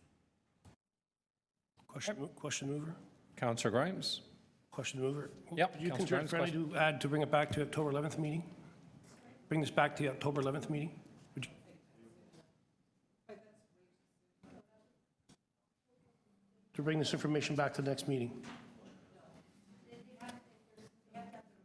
It would have to be after the budget. Everybody's going to be consumed by budget, at least, so it would have to be the spring of 2017. Can this information come back to the next meeting?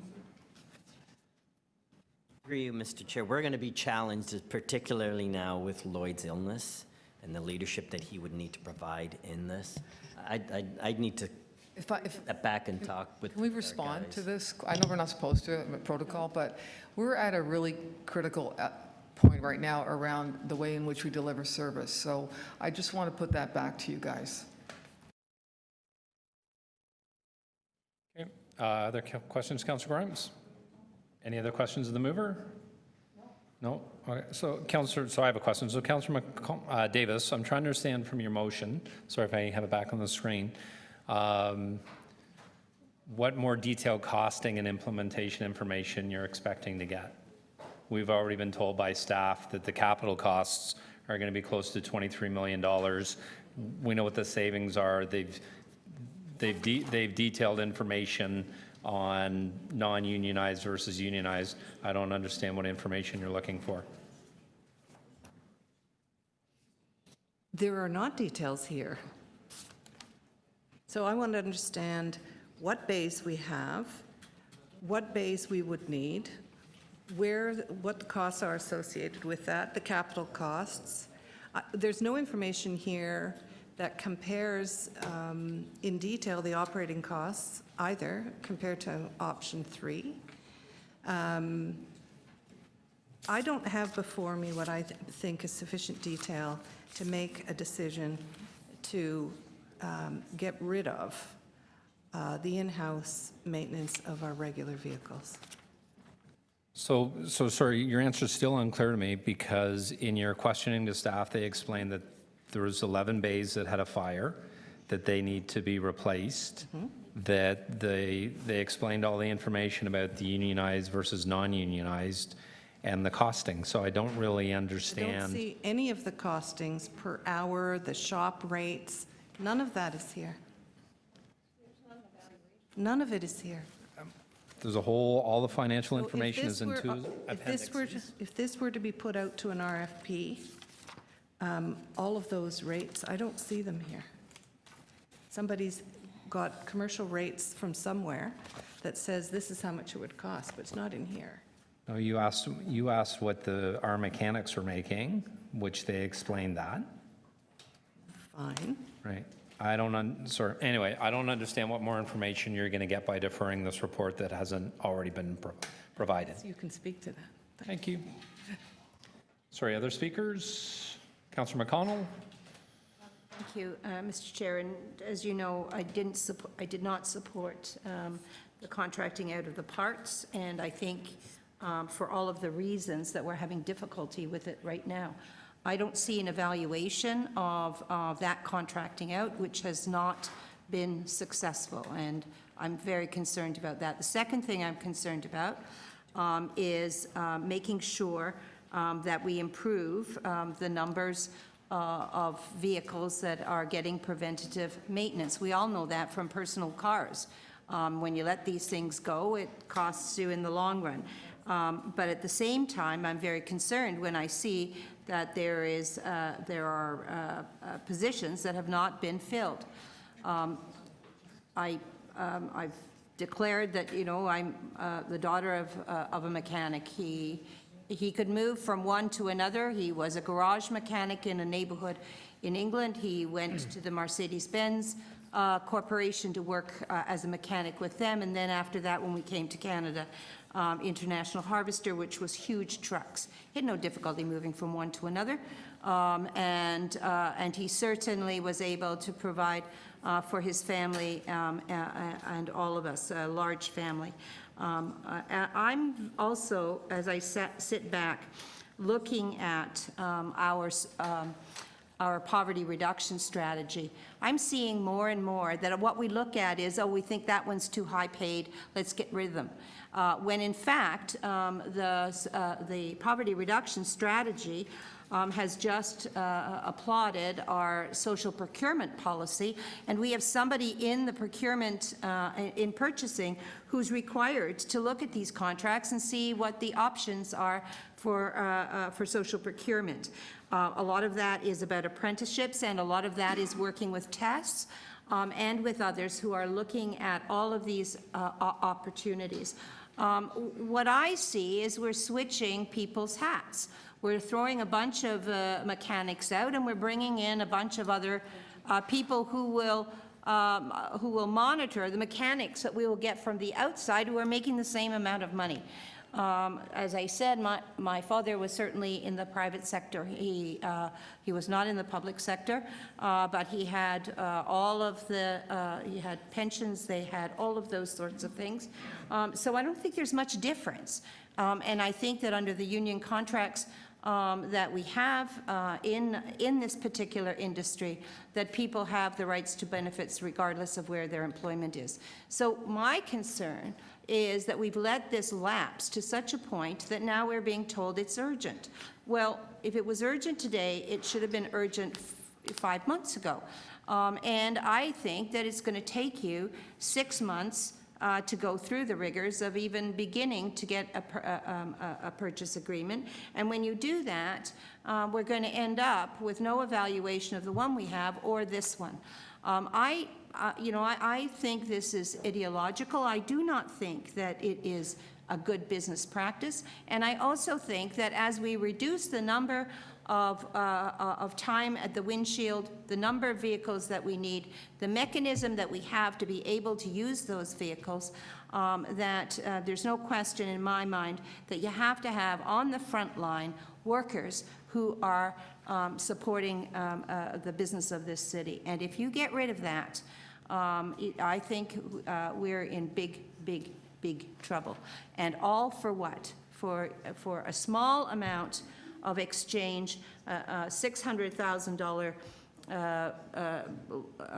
investment or lack of investment in our own workers, and as a result of that, saving $700,000. Like, I'm sorry, but I don't think the numbers add up, and I don't think this practice adds up. So that's why I think we need to take another look. We need to look at the Mercury recommendations, and we need to think more seriously about how we're going to move forward on this business so that we don't end up, as some other cities have, without being able to manage their own fleet. Thank you. Okay, thank you, Councillor McConnell. Other speakers? Councillor, nobody? Okay, sorry. Yeah, I'm going to speak. I will not be supporting Councillor Davis's motion because, as it was mentioned when we were asking questions, is that staff, we've been working on this for 4 years now, and we've asked, our recommendation, government management, was for staff to come back and look at alternative service delivery and look at outsourcing. And that was the direction of this committee. And, you know, it was mentioned that, well, there's not really, I think Councillor McConnell, you mentioned that, there's not really a huge savings, but this is the direction that we have been talking about for the last 3 or 4 years, especially when we go through the budget process. We've been talking about it at police services. We've been talking about it at each agency and board. That we need to come forward with alternate service delivery and look at outsourcing some of the services. And it's the debate today isn't as far as salary and actually the savings is as much as it is for a couple of the councillors here, is that you do not support outsourcing. And that debate we come up every year whenever we talk about outsourcing. When we talk about outsourcing cleaning staff, there was a huge debate. Any outsourcing proposal that's brought forward at this committee or at council, any recommendation, there's always a huge debate. So I'm willing to move forward with it, and the staff have indicated that they will give us the copy of the Mercury report before council, so we'll have an opportunity to review that.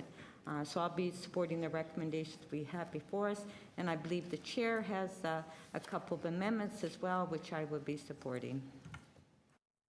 Okay, thank you, Councillor Nunziata. Anybody else? Nope. Okay, so I'm gonna. Sorry, Councillor Grimes. Sorry, I thought I saw your arm. Okay, so I'm going to be speaking last. I have 2 motions that I'm going to move. The first one if I have it on the screen, the General Manager of Fleet Services Division submitted a progress report on the implementation to the Government Management Committee by June 30th, 2017. City Council requested Deputy City Manager and Chief Financial Officer and the General Manager of Fleet Services to explore consolidated fleet management and oversight of the city's fleets for all divisions and fleets operated by city agencies, and report back to the Government Management Committee on the cost and value of this initiative. B, explore ownership options for the city's fleet, including sale and lease back or leasing options, and report back to the Government Management Committee on the cost of the value of this initiative. Report to the Budget Committee on any funds required to conduct these reviews. And my second motion, that the Chief Corporate Officer report directly to the City Council to provide additional financial information on options 1, 2, and 4. And that should be for the next City Council meeting. So I'm not going to be supporting Councillor Davis's motion either. I understand the concerns that a number of the deputants have. We have been working on this report, and this committee has directed staff to work on this report. Mercury Consultants was hired to do a very comprehensive review of our fleet services. And, I understand the concerns about unionized versus non-unionized, but as you can see, as Table 1 is explained very extensively by our staff from questions. So there's going to be a reduction of 14 mechanics. We're not going out and firing 14 mechanics. There's a gapping this year of 6. That's going to continue over the next 3 years for an operational savings of $3.7 million. If you also look at that table, and staff explained as well, we're going to be hiring a number of management positions. 12 of them are going to be unionized. And so I don't have a huge concern there over unionized versus non-unionized. There's some concerns that if we had a $600,000 investment that's not there, we're in the whole $600,000 our employees. If you look again once at that table, there's an equivalent balance of the positions that are replacing those 14 mechanics of roughly the same amount of money, which is how you get a net change in finances at the bottom of that table. We're talking about preventive maintenance. We've had a fire, as staff explained earlier. The longer this goes on, the further we get behind. If you look at the chart as well, some of the reports, we look after fire, emergency vehicles, police vehicles. There's a lot of repair work that has to be done. We're going towards an avenue of looking after, people say we have a responsibility to our employees. We also have a responsibility to the taxpayers of the City of Toronto that pay us to look after, to make sure we get the best value for their dollars. When my residents often complain to me, they'll say, you're not looking after us properly. Well, I pay my taxes as well, just like all of my residents do. I want to make sure we get the best value for our dollar. And I think that this is the best way to do that when we're looking at preventive maintenance. The one comment as well beyond the operating dollars was capital dollars. That if we were to hire all these mechanics back to go down that road and have the facilities for them to work in, they're looking at a $22 to $23 million capital investment, which I've seen the budget. I think we've all seen the budget. I think it's pretty clear that we're not going to see that $22 to $23 million capital investment over the next 5 years. And if that investment's not made, there's no point in hiring these mechanics. And so I think this is the proper thing to do. And I would ask everybody to support the two amendments that I put forward, and to support the recommendations in this report. Thank you. Councillor Davis, you had a question? Sorry, I have to give you the 3. I'll give Councillor McConnell the chair. Oh, okay. I have to give somebody the chair because Councillor Davis is the vice chair. Councillor Davis is asking the chair a question. Yes, Councillor Davis. Why would you not put 3 in there as well? Sorry, Options 1, 2, 3, and 4. I believe option 3 is already in the report. There's not enough information in there either on option 3. You want more information? Oh, yeah. Okay. Mr. Rossini? Yes, we can do. You can do that? Yes, we can do that. Okay, Mr. Rossini, we can do that. Thank you. Pass it back. Next speaker. Pass it back to Councillor Davis. The next speaker is Councillor McConnell. Okay. Sorry, you have questions of me? Councillor Davis as the chair, so Councillor McConnell can ask me questions, I think. Can I see the first set of recommendations? I'm sorry, Councillor Ainsley, I didn't have a first chance amendment? to look. Sure. Yes, I didn't have a chance to look at it. Sorry, Councillor Davis, you have the chair. I'm waiting for them to come up on the screen. So first of all, I wanted to explore the consolidation with the oversight of the city for all divisions, fleets operated, and so on. Is that, what is it that you're thinking about when you're putting that option there? So better coordination of maintenance and preventive maintenance and overall fleet management. One of the things that we dealt with earlier in this year, just as an example, was the inability of vehicles to be moved back and forth between different departments because, for example, Parks Department, Parks, Forestry, and Recreation had their own decals on trucks, and there was inability to move vehicles back and forth. Oh, okay. In terms of this, are we And we still have different areas that I understand are looking after their own basic maintenance. That was what I was going to ask. Do we still have police looking after their own? Do they still have their own garages, I think? Yes. Right? And they're not any different than any of the other cars that we have, particularly? No, when you get under the hood, I guess, of a Chevrolet is a Chevrolet. Yes, right. And then the second piece, the B, is looking at different options other than owning. Is that correct? Like leases and so on? I just wanted to, sorry to waste your time. That's but okay. So part of the what it meant. clarification of that, when I was the chair of the government management in the last term, one of the things that I put forward to our staff at the time, and the director's not there anymore, was to look at vehicle sharing. I was in the city of Chicago. I had a meeting with their fleet staff, and they were talking about, the example that they use is you can have a works yard and have 6 pickup trucks in it, and the mileage doesn't get monitored, the gas consumption doesn't get monitored. Somebody takes the truck and runs out for lunch or goes out for a couple of hours. You could have vehicles sitting there that never get used because there's actually too many vehicles in that yard, and another one where they're either not used enough or you have that same situation.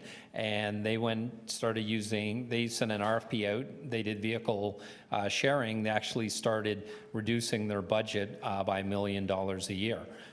So once again, as I said earlier, I'm not looking at trying to reduce the unionized management.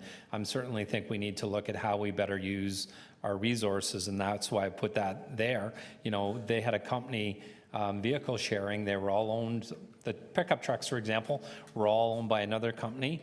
They were all monitored by computers and satellite, and they returned $1 million a year in their budget. So I'm sorry, and the problem I had that last term, that went into the hopper and management was directed to do it. There was a lot of stonewalling. It didn't happen. We have a new director of fleet services, and I would like them to continue the work that should have been done last term. So through this motion, would I expect that when it comes back, the report would address issues such as the garages that are being held by our agency boards and commissions? Yes. All right. Yeah. Okay. And I think that ties in nicely with the the real estate review that's being done as well. Okay, thank you. Okay, are you finished, Councillor McConnell? All right, any other questions of the mover? Seeing none, I'll turn the chair back. Okay, thank you very much.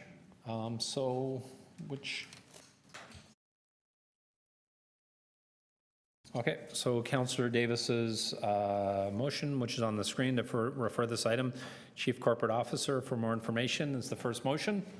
All in favor? Opposed? And that motion fails. And then I have 2 amendments. Item number 1, all in favor?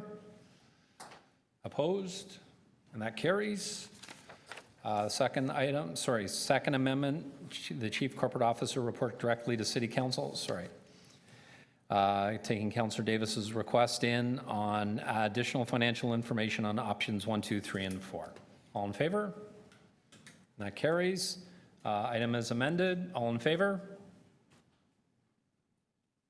Sorry. All in favor? Opposed? And that carries. We already voted. Sure. All in favor as the item is amended. Councillor Nunziata, Councillor Ainsley, Councillor Grimes. Opposed? Councillor McConnell, Councillor Davis. That passes by 3-2. Thank you. Thank you, everyone. Our next item,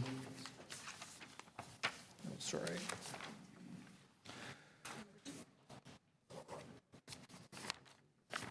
So is there depths on number 12? Oh, sorry. So sorry, our last item with deputations is number 16, the feasibility of a City Hall store. First deputant is Mr. Matthew Blackett, Creative Director of the Spacing Store.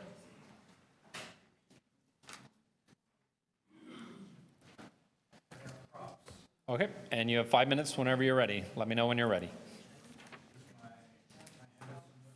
Sorry, the clerks, you have stuff to hand it to the committee? It's just product items. Okay. They're just examples. Is that okay? Yeah, one of the clerks will. Sure. So we're on the last item with deputants. It's number 16, feasibility of a City Hall store. Yes, that's all. And won't bring everything, but. Councillor McMahon, I was just going to send someone for you.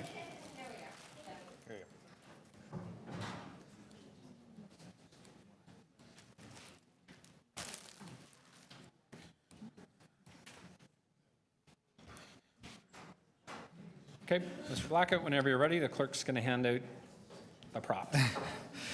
Thank you very much for having me. I have some items that we sell at the Spacing Store, Toronto's lone city store, and I believe in many ways would be the example that the city would be looking to mimic. So I'm the creative director of Spacing. That is a magazine that I'm sure some of you are familiar with. We also opened up a retail store 2 years ago. Most of you might know us in terms of merchandising, as we were the one created the Toronto subway station buttons and magnets, replicating the tile design on every platform across the city. We did that in 2004, and just to give you an idea of the success of that, we've sold 750,000 of those buttons and magnets in a 12-year period. I very much would say that if this goes to an RFP, it would be something that our company would be excited to potentially bid on. But there are three things that I'd like to talk about here. One is if the city moves forward with this, I would like to see a real emphasis on the local, and that meaning keeping the mandate on well-designed, high-quality products done by local designers. There's lots of new technology out there that makes it very easy for independent artists and designers to create their own products through sites like Etsy. If you've ever been to the One of a Kind show at the CNE, every year you can see the tremendous amount of talent and the quantity of products that are produced by local designers, and they're of a very much of a high quality. Or you can just look to the Toronto versus Everybody T-shirt clothing line that has exploded across the city. The Blue Jays were the ones that kind of cottoned on to that last fall, and it has been a very successful endeavor. It was just started by a couple of locals, and it's expanded, and they're doing very, very well. They've actually just signed a deal with the Toronto Blue Jays to do products, and they've only been doing this for about 18 months. So you can see the value in something like this. If there isn't a mandate to try to keep this run by a local company and stocked with local stuff from local designers. You're going to end up with larger companies that will, and I have nothing against larger companies, but the larger companies are looking for profit, not value. And I think the city here, this shouldn't be considered in some sort of revenue generation stream, because there's not a lot to be made from the city's perspective on that. But there is tremendous amount of value of people wearing and buying products that are Toronto and neighborhood centric. I'd be happy to expand on that thought in the question period. The second thing that I'd like staff to make sure to consider is the location. If you decide that you want to put a store here in City Hall, it's very it's location, location, location. I'm sure we all kind of know that mantra. But if you were to create a city store and bury it inside City Hall, you're setting it up to fail. There needs to be, the location needs to be seen from the public square, whether that means that it fronts off of City Hall onto the square.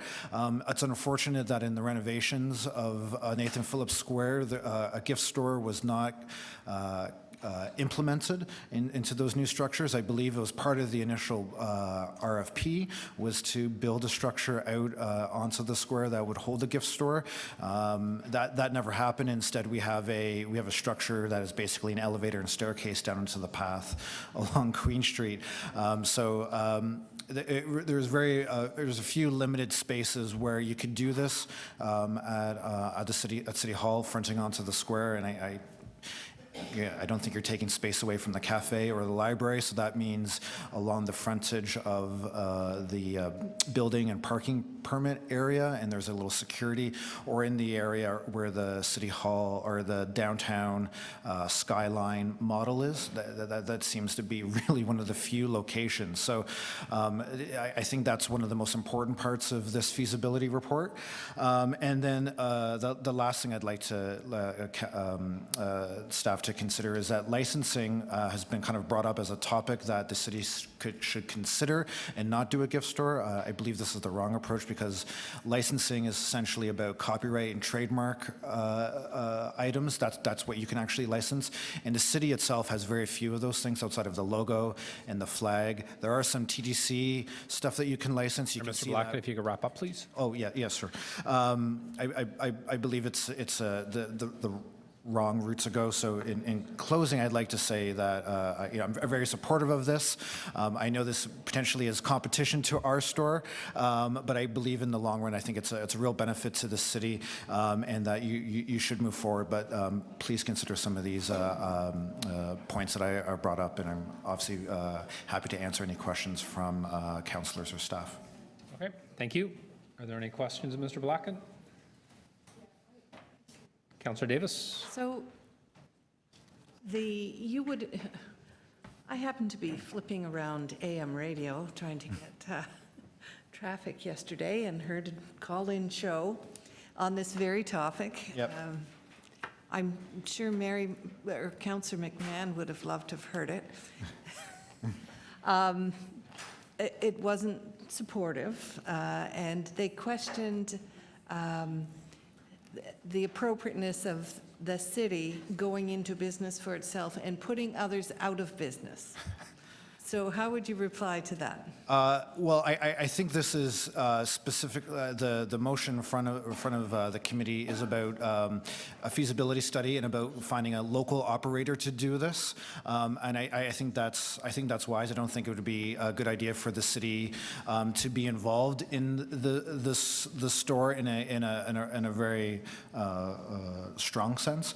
Whether I think it's you put a bid out there for it, and that an operator comes in and operates the store. And I don't think it should be tied in to licensing. I think licensing specifically favors companies that are going to do, it's about quantity and the cheapest price points, as opposed to what I think the city needs is high quality, well-designed products that get the image out there. And quite honestly, if you produce a licensing system, people will just design stuff that is outside of the licensing. So this, in the end, the city won't actually get any money for it. I believe it's actually a creation of red tape and is, I believe when you were talking about branding the city and trying to merchandise the city, it should be, you should treat it almost like open data. The icons of this city, whether they're streetcars or the CN Tower and those types of things, they belong to the public and people should be able to produce products that represent those things.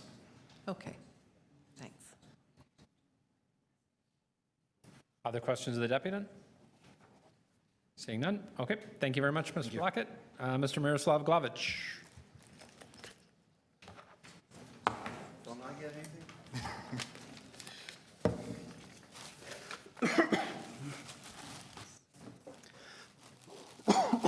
You have 5 minutes whenever you're ready, sir.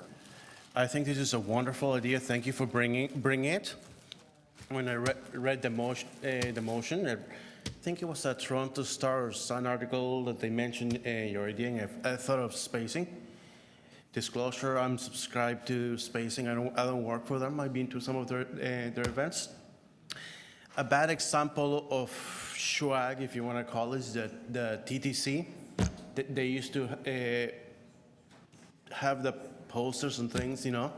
They never did it. Now they're just selling posters. Spacing did the good thing about the buttons and the magnets, which I have them. They have different neighborhoods, except in Scarborough, they associate there's no neighborhoods in Scarborough, according to them. It's just one gigantic Scarborough. I have the T-shirt and the hat, and there should be a competition, you know, just like the bobbleheads. Rob Ford had City of Toronto bobbleheads, maybe a Rob Rossini bobblehead. No, John Tory, or whatever, but there should be competition, and like I personally think it should be done with spacing. There's somewhere in Adelaide and somewhere downtown. I live in Scarborough area. Keep it in local stores. Competition, like I said in my previous deputation this morning, competition is healthy. If you go with one of those big companies that just outsource everything to China and into some factory in Bangladesh or China with child workers that many of these big corporations do just to save money, you could have a design competition for the next shirt or the next magnet, pen, sticker, whatever it is, you know.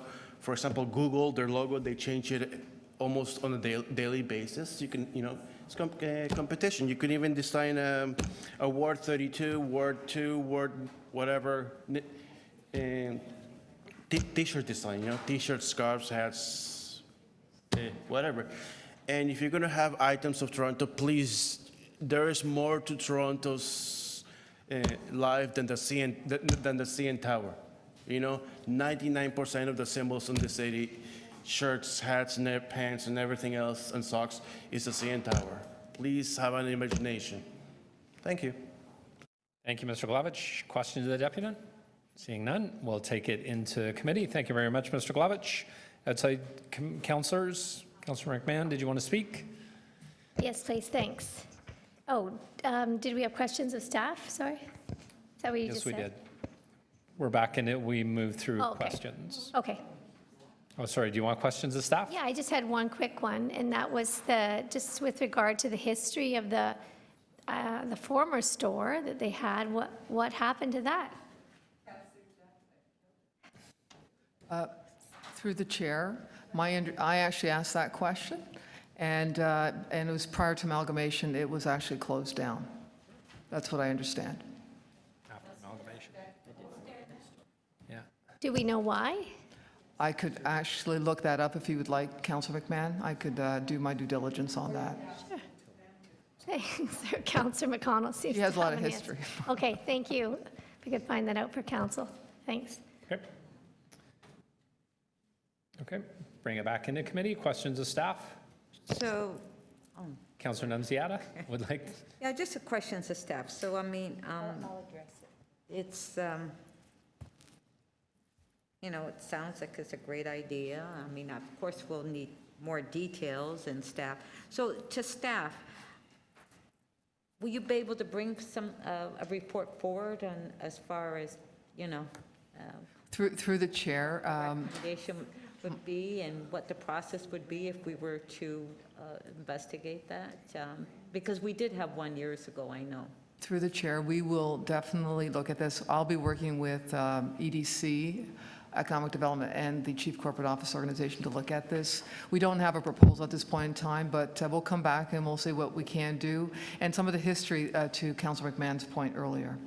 So part of it would be, as far as the space, is a lease agreement with whoever. We'll look at different options depending on what comes out. Yeah. Okay, thank you. Councillor Davis, questions of staff? It's a question of the mover, maybe the staff, though, can answer. It says, would sell City of Toronto and TTC branded goods. So those brands, does that mean the logos then they would have to be licensed or in some form or another if we're going to give away the brand of the TTC? Do you see how that might work? Through the chair, when I read the actual motion, we'll be looking at all options. We don't know what that means, what the obstacles are, so we'll be looking at what we can and can't do and come back. We just don't know yet. Okay, and that might even include the predecessor municipalities like York and East York logos, eh? Well, we can sell TTC tokens and... Scarborough flags. Thank we can you. sell T-shirts. So as we do the history as to why it's shut down, we'll have to bring that back too. Okay. Okay, thank you. Other questions of staff? Seeing none. Outside councillors to speak? Thank you very much, and thank you for considering this, and it sounds like, jumping the gun, supporting this. Love your support on this. I think it's long overdue, and I'm curious to know all the gory details as to what happened to the former store. But I think as I said, it's long overdue. It's very big in New York City. You know, people come here, tourists come here, and they can't even get a book on Toronto. People who aren't online cannot get publications. That'd be great to have. In New York City, they have, it's not only I Love New York paraphernalia, but they have New York Transit, New York Police Department, Fire Department, New York Parks actually have their own swag, which would be great. Who doesn't love Toronto parks? And they also have a florist there. So if you're getting married, you could just pick up your flowers if the groom forgot to get his new bride a corsage or something. So long overdue. I think it would be fantastic. We just want to keep it local, keep it creative, and keep it in a great visible spot, not hidden away in the basement. So I love your support. Thanks. Councillor McConnell, I saw your hand first to speak. We'll bring it into committee. Great. So here's the history. Across from the cafeteria was where we had the bookshop and the swag from the old city of Toronto. It was cut as a part of the budget cutting by Councillor Jacobek, who was the budget chief at the time, as a mechanism to save one person. And the concern was that they weren't making sufficient amounts of money from the sales. I actually very much support this, and I did not support the cutting of it. I think that it needed a little more visibility, but also it was a real opportunity for us to sell some of the books that were written about Toronto. I could see the Blackburns, for example, Lucy and Thornton Blackburn, the runaway slaves that started the TTC. There's a great book called I've Got a Home in Gloryland that people should find available. There are neighborhood stories, historical stories. I have a book on Cabbagetown. I also have one on the islands.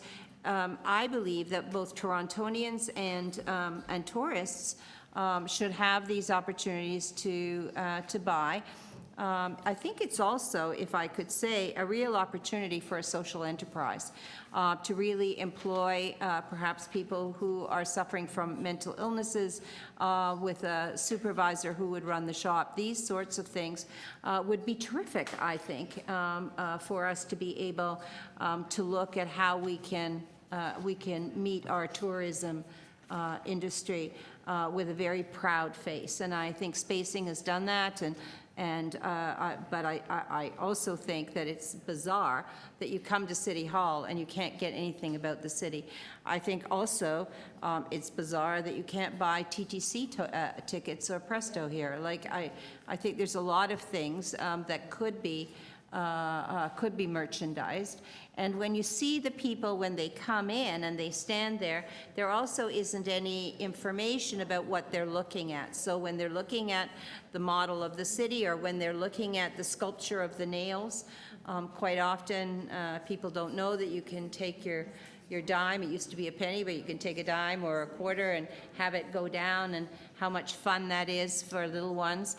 And I think also the whole notion of us having wedding ceremonies here, and we've asked over and over again, and I'm seeing that there's more use of the park above above Nathan Phillips Square for that. I think, I believe that we're having a celebration about the design of Nathan Phillips Square. I believe that's public now, right? Yes. So we got a Governor General's Award, and so wouldn't it be great if on this great square that, you know, there was a lot of push about not doing, but we did it, and it's beautiful, and there's a pride in Toronto. And I think the sign of Toronto has told us how much people want to visit our city. And then finally, I'll say, we're way behind on this. When I was in Winnipeg, one of the libraries had their own shop with local artists, and you could buy scarves, and you could buy earrings, and you could buy jewelry, and all kinds of things that were made by people from Winnipeg. So I just think that there is an opportunity here to do things about when people come. And I'm very pleased that Councillor Mary Margaret Mahon had brought forward this in order to right the wrongs of her predecessor, Councillor Jacobek, who was wrong on a lot of things, but particularly wrong on this. So thank you. Thank you, Councillor McConnell. Sorry, I wasn't laughing at you when you asked about whether or not it was public knowledge about the award. I tweeted about it yesterday. So I was like, it better be public. Sorry about that. Other speakers? Councillor Davis. It's a great idea. Let's do it. Other speakers? Yes, this is where you move the mascot motion, Councillor Grimes.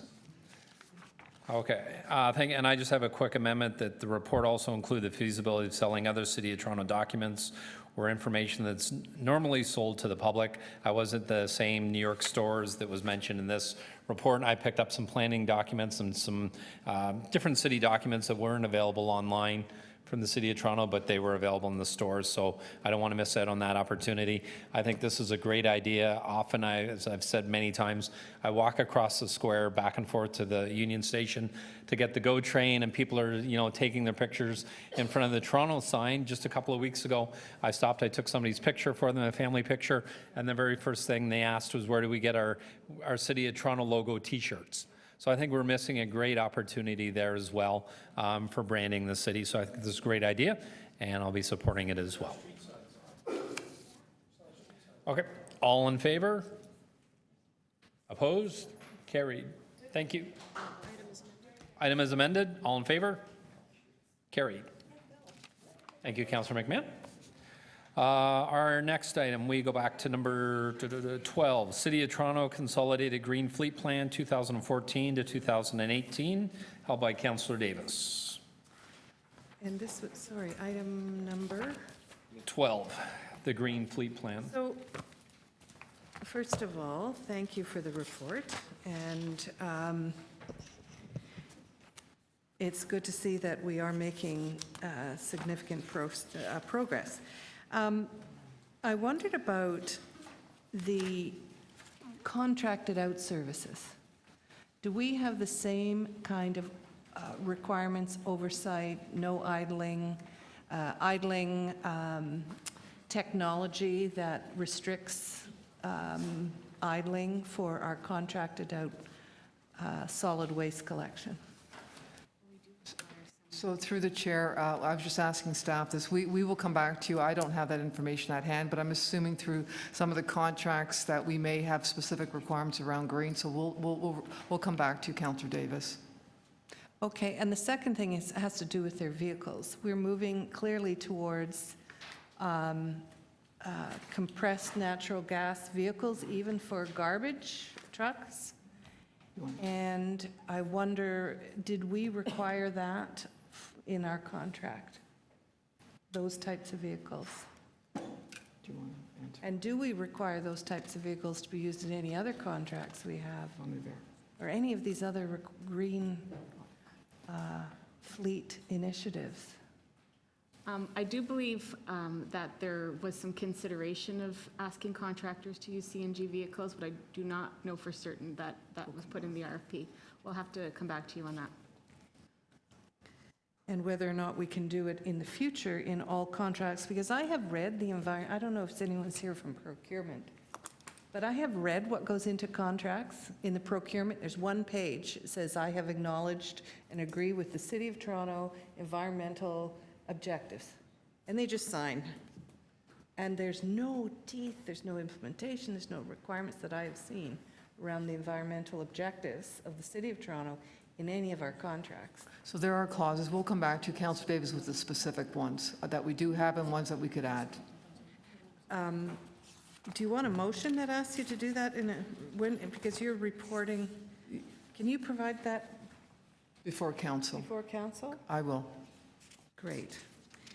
And I had another, on the bike share. It sort of said, I think this is the third time round on this, me asking how are we going to get more people to ride bikes in their work? And you posed essentially two options. One of them was buy bicycles, and they would have to get CAN bike training. Employees would have to get CAN bike training and meet other health and safety requirements, which I fully understand, or use bike share, but they would still have to get CAN bike training and meet all the other requirements in any event. Is that correct? Through the chair, at this time, yes, we are looking at alternate options that would comply with our health and safety requirements, but at this time, they do require that training. So what I also found surprising was that the CAN bike training and the ergonomic elements of it were being done by the HR department, health and safety staff. Through the chair, yes, that's correct. So if somebody wants to ride a bike and they're a bylaw officer in downtown Toronto, they ask for a bike? How does it work? Can we not, have we asked our employees who would like to have we surveyed them? We aggressively asked them if they'd like to ride a bike in their job. Through you, the chair, the options for bikes would be a divisional decision.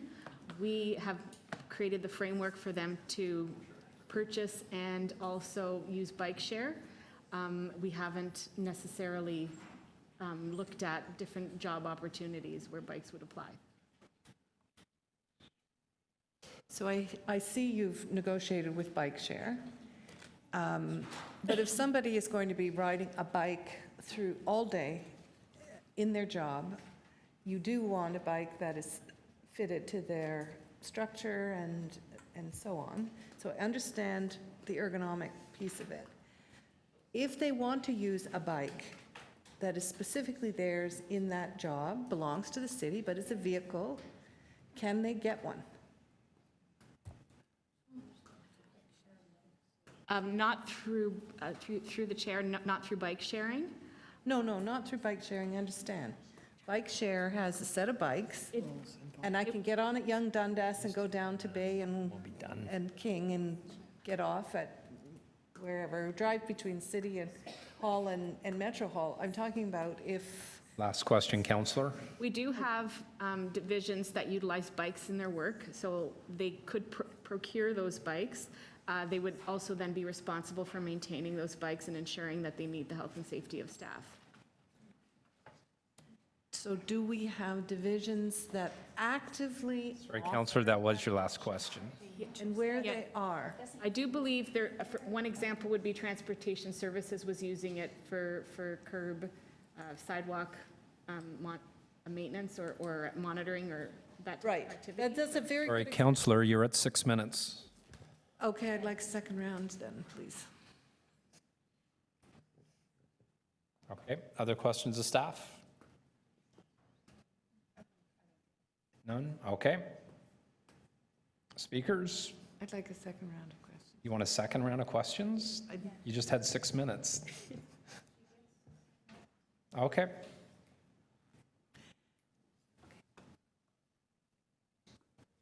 Do we, so, would, I've got two questions. One is fleet. Someone raised the question of fleet. Why wouldn't bicycles be part of fleet? Are they not part of fleet maintenance and so on? Through the chair, not at this time, they're not. Why wouldn't they be part of the green fleet? That's why I moved a motion. They're not at this point in time, Counselor, and if there is a motion to be looked at, we will look at that, but it's not at this point. Okay, you know what, I will, this is not going to go to council, though, right? Not actually, it stays at Receive GMC. the report. Stays at GMC. I've moved twice to report back on, how we can encourage and implement bikes within all divisions. And I'm glad to see there is a bike share strategy being developed. But there should be a very Sorry, comprehensive Counselor, are you approach. speaking or I asking will speak. questions? I'll speak, but I Sue, don't have a motion ready. Okay. Anybody like to speak on this? We have 3 items left and it's 5 after 12. And we have to go in camera as well. Okay, speakers? Not that I'm trying to rush you, Counselor Davis. I don't have a motion, but maybe it doesn't require it. And I'm just asking if, as part of our green fleet strategy, we look at expanding the use of bicycles in every division where it's operationally feasible.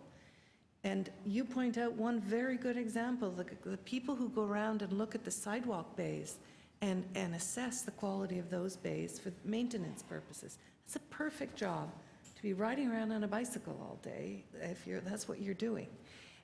If you are inspecting garbage along the street, now I know they haul away bags, but there may be others where we should be aggressively offering the use of a bike as an option, as part of the job they do. Like police officers, having them on the street, visible, and using a bicycle, which is the most environmentally friendly vehicle you could use, would be a great strategy. And I just had hoped there would have been a much clearer set of directions to move us there. So I just ask again if we could do some more work on developing that bicycle strategy. Thanks.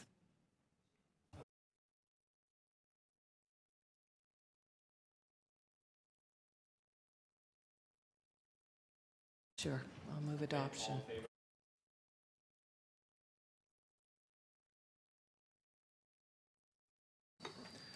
Number 17, potential acquisition of land interest, future Broadview extension south of Lakeshore Boulevard East. You have the confidential item that was circulated earlier. Does anybody have any questions of staff? Does anybody want to, Councillor McConnell, do you want to speak to this? Yes, I just recommend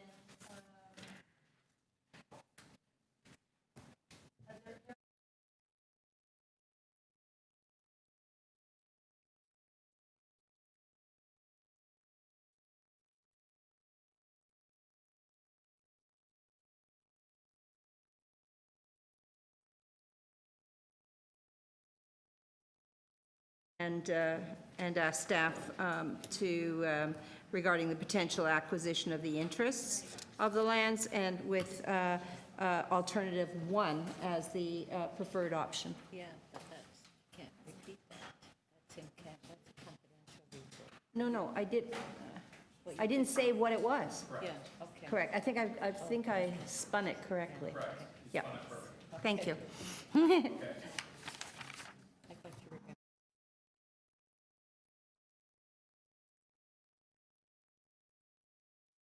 Financial report. Carried. Okay. Stop trying to steal my paper. Item is amended. All in favor, sorry. I can't tell you what I told you to do. It's confidential. It has to go to council. You can't read my confidential papers.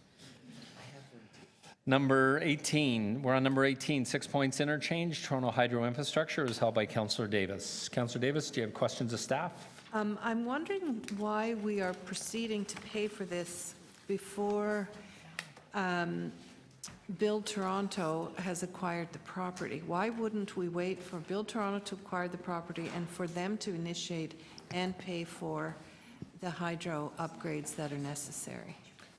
Because what we want to do is keep the project moving. Transportation has the money to undertake the works to do the road work at the 6 Points Interchange.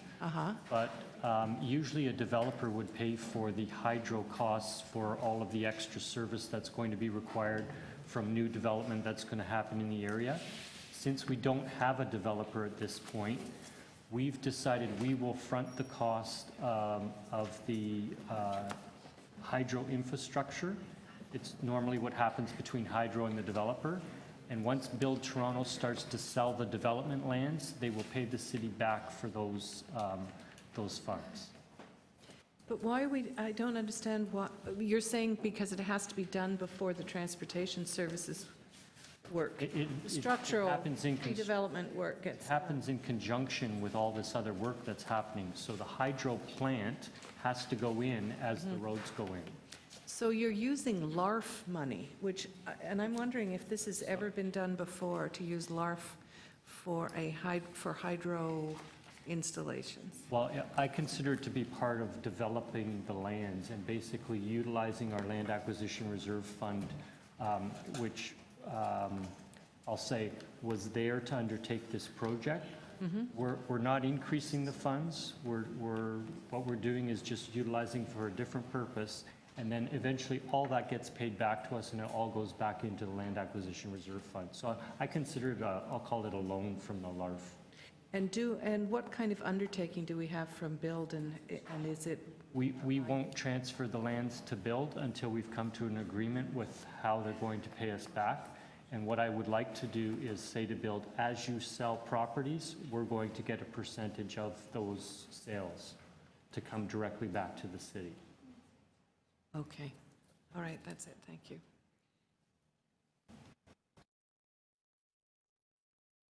The chair. Okay, any other questions? No, seeing no other questions, are there speakers to the item?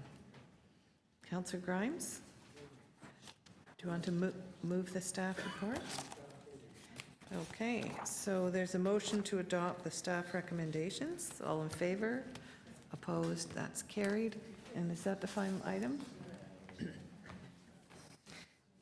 Number 10. This is Oh, of course, number 10. We have to go in camera. All right, so there's been a request to go into camera. The motion is to go into camera for, The clerk has to give us. could you, here it is.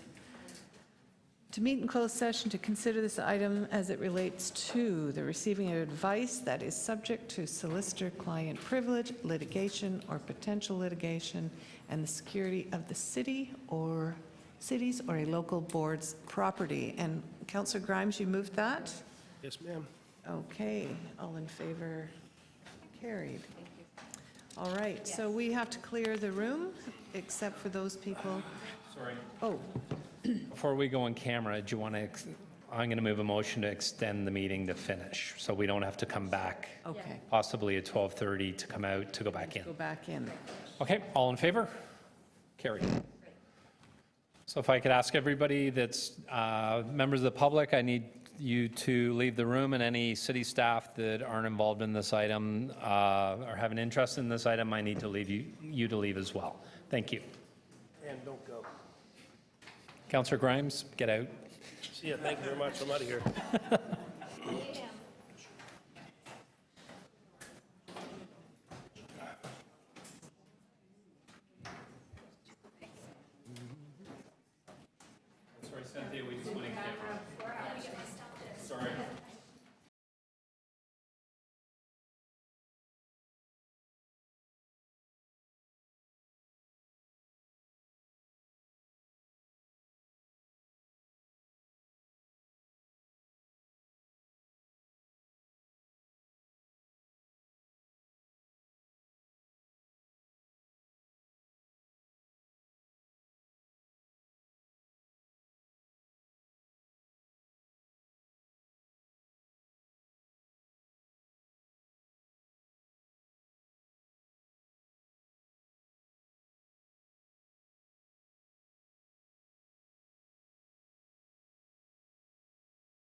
Government Management Committee passed and declares a bylaw a confirmatory bill to confirm the legislative proceedings of the Government Management Committee acting under delegated authority at its meeting held on September 6, 2016. All in favor of the motion? Opposed? Carried? Motion to adjourn now? Motion to adjourn. All in favor? Carried? Meeting is adjourned. Thank you, everybody. And thank you to all the staff.